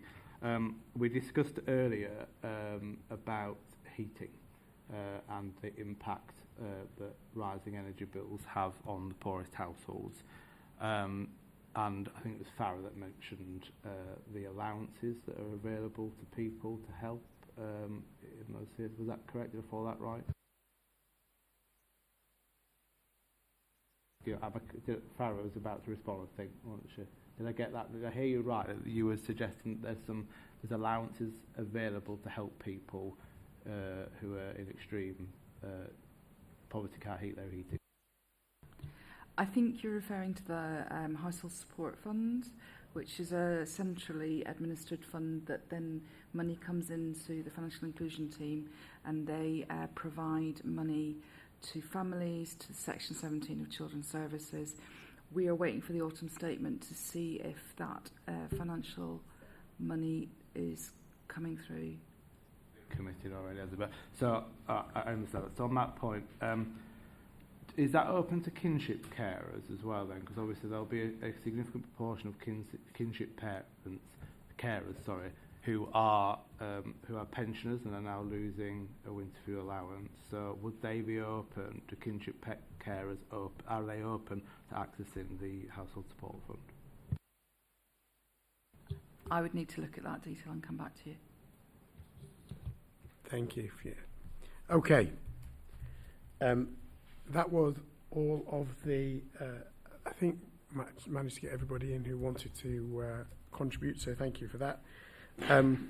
We have 2 recommendations and then we've had 2 supplementary, so we're going to take let's just deal with the first 2 recommendations because they're nice and easy. Scrutiny endorses the refreshed ongoing strategic framework in place. Do you know what? It's there under A, rather than me try and read the whole thing out. So recommendation A, I'll propose. Someone would second. Thank you, David. In favour? Against? That's carried. Recommendation B, I'll propose. Someone would second. Thanks, Ryan. In favour? Against? That's carried. So David has proposed a recommendation that we so hold on, let me get your wording correct. Thank you. The Scrutiny Board encourages government to impose a tax on excessive wealth. So David's proposed. Does somebody want to second that? Ray? Those in favour? Those against? That's carried. And then we have a recommendation. Yes. Yeah, the recommendation, I think the wording of it, I'll clarify for you, was that Scrutiny Board asks that before Exec Board next week, the Equalities Assessment Report on the Little Owls paper is amended to include an assessment on child poverty, impact on child poverty. And if I'm understanding that correctly, I'm just trying to understand. And the rationale for that is that the private providers that would be moved to charge obviously significantly more than the... Right, okay. We can't do that at the moment because we don't know whether they're going to be private, and we haven't had those detailed conversations. That will come out in the procurement. But deprivation and price will be a consideration in our in the procurement process. So, and it is in the reasoning as to why we've kept the 9 settings that we have kept. So, it will be a consideration, but we can't put it into the statement of the Exec Board paper because it was something that will come out in the conversations with providers. Yeah, I think the equality assessment's done by officers and signed off by legal officers, I have to say, Ryan. While I take your point, I'm not actually convinced it's a recommendation we can make because would be asking to broaden out. I feel like I'm one of the legal officers here. Would be asking to broaden out on something that's a decision that's yet to be made. It's not yet in scope. So that would be the next bit. All right. I take the point that the other EDI work has been done already, so it can be done. So if I perhaps rephrase then, a recommendation that could, when Exec Boards discuss that issue, does it automatically come back to us to look at, or would that not ordinarily be the case? And if that's answered, I can remove the recommendation. What's the process? Would we get sight of a decision again, or would we have to call it in? It's an operational decision, which will be a DDN. So it would be subject to calling. So that would be no, it wouldn't. No, because we're not making any money out of it.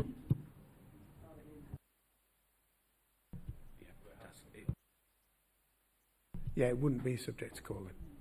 I think the point that Ryan is rightly making, and I think my own view is it would be helpful to capture it within a recommendation, is to ensure that when that decision is made, that proper regard is had that if the costs are going to be increasing to the customer base, who are often amongst the most vulnerable of our residents, that we're taking proper account of the impact of them on a cost increase. I think I think it's fair, but take the exec member at her word. She did say she'd go away and look at whether she could bring a later item. So I think I'll withdraw a recommendation, take her a word, and obviously it can be picked up at exec board if it's not correct to that point. Okay, thank you for that, Ryan. Excellent. There are 3 recommendations. Whew. Thank you. Right. Agenda item 10, working group summary. So this, obviously, colleagues will remember we had our hello, losing my voice. We had our really helpful working group where we looked at post-16 transport. Can I say big thanks to everybody that made sure to attend that meeting. It was a really, I thought, a really helpful meeting. As part of that meeting, we produced our recommendations, our key conclusions. They're at page 6 of the report that was emailed yesterday. Obviously, the reason it had to be emailed yesterday was because we couldn't submit our report until the exec board papers had come out because of the confidentiality provisions around that. We weren't able to actually circulate our key conclusions until we'd had the first bit that went with that. Apologies that couldn't come out until yesterday, but obviously they were our conclusions from the meeting, so we did know those. My hope is that given that was the conclusions that the working group came to, we can formally adopt those so that they can then be released, so that executive board have those when they're making their considerations. But I will, at that point, move across to colleagues.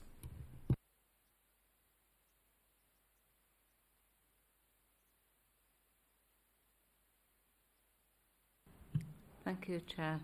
Regarding number 6, which is support arrangements, I'd just like the reassurance that transport is arranged for the 16 to 25s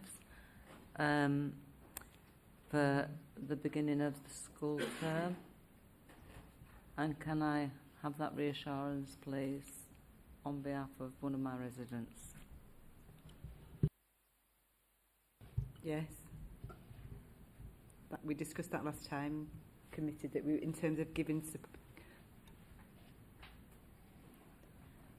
Could you just repeat the question? I think we've got a different understanding of what you might have asked, Councillor Renshaw. Yeah, I just said, can I have the reassurance that the transport arrangements under number 6 are in place so that all those with SAND have got transport available, even those who cannot access buses because they're wheelchair bound, they all need that support. And I know of one in my ward who hasn't had that or had any response, but I've spoken to Julie already and I think she's going to look into that one. But I just wondered how many others throughout the city are probably in the same position, and has that issue been now resolved? Just for clarity, Councillor Renshaw has a specific case issue with a young person post-16 in her ward who it would look, just based on our conversation, should be in receipt of travel support. There are issues around that. Can I ask that is urgently addressed directly with Councillor Renshaw?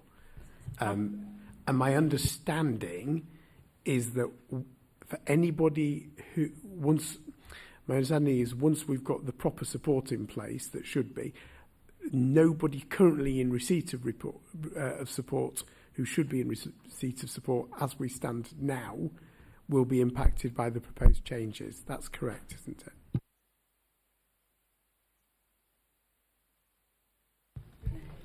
That's okay. Councillor Renshaw had a little word with me when we had coffee, and we're already going to meet on the other issue, so I've offered I'd be very happy to discuss the individual case with Councillor Renshaw. And yes, the policy will affect people applying for next September. So anybody in receipt of transport arrangements now, nothing will change for them. Does that reassure you? I'll take for now. Okay. Anybody, any further comment or feedback in relation to our key conclusions or anything else within the post-16 report? No. Thank you, colleagues. In that case, can we note and approve the summary note of the working group into the proposed changes to transport assistance for post-16 learners with SEND held on 24th September 2024, and then particularly, it doesn't say this in the recommendations, to note our key conclusions to be presented to Executive Board. I will propose. Can someone second that? Thank you very much. All in favour? Thank you very much. Any against? Sorry, I'm looking to my next item. Any against? Any abstentions? That's carried. Thank you very much. Tony, thanks for seconding. Sorry, I didn't see your name. Good. That then moves us to item 11, our work programme. Rob. Yes, thank you, Chair. Just fairly brief, Chair, if you don't mind, conscious of time. So just to note some changes that have taken place to the work programme since our last meeting. These focus on working groups that I referenced in the pre-meeting, which I am going to send dates out on in February for February. The programming of an item on further education for January, and then some follow-up items for later in the municipal year on EHCP progress update and the impact of asylum on children and young people in Leeds.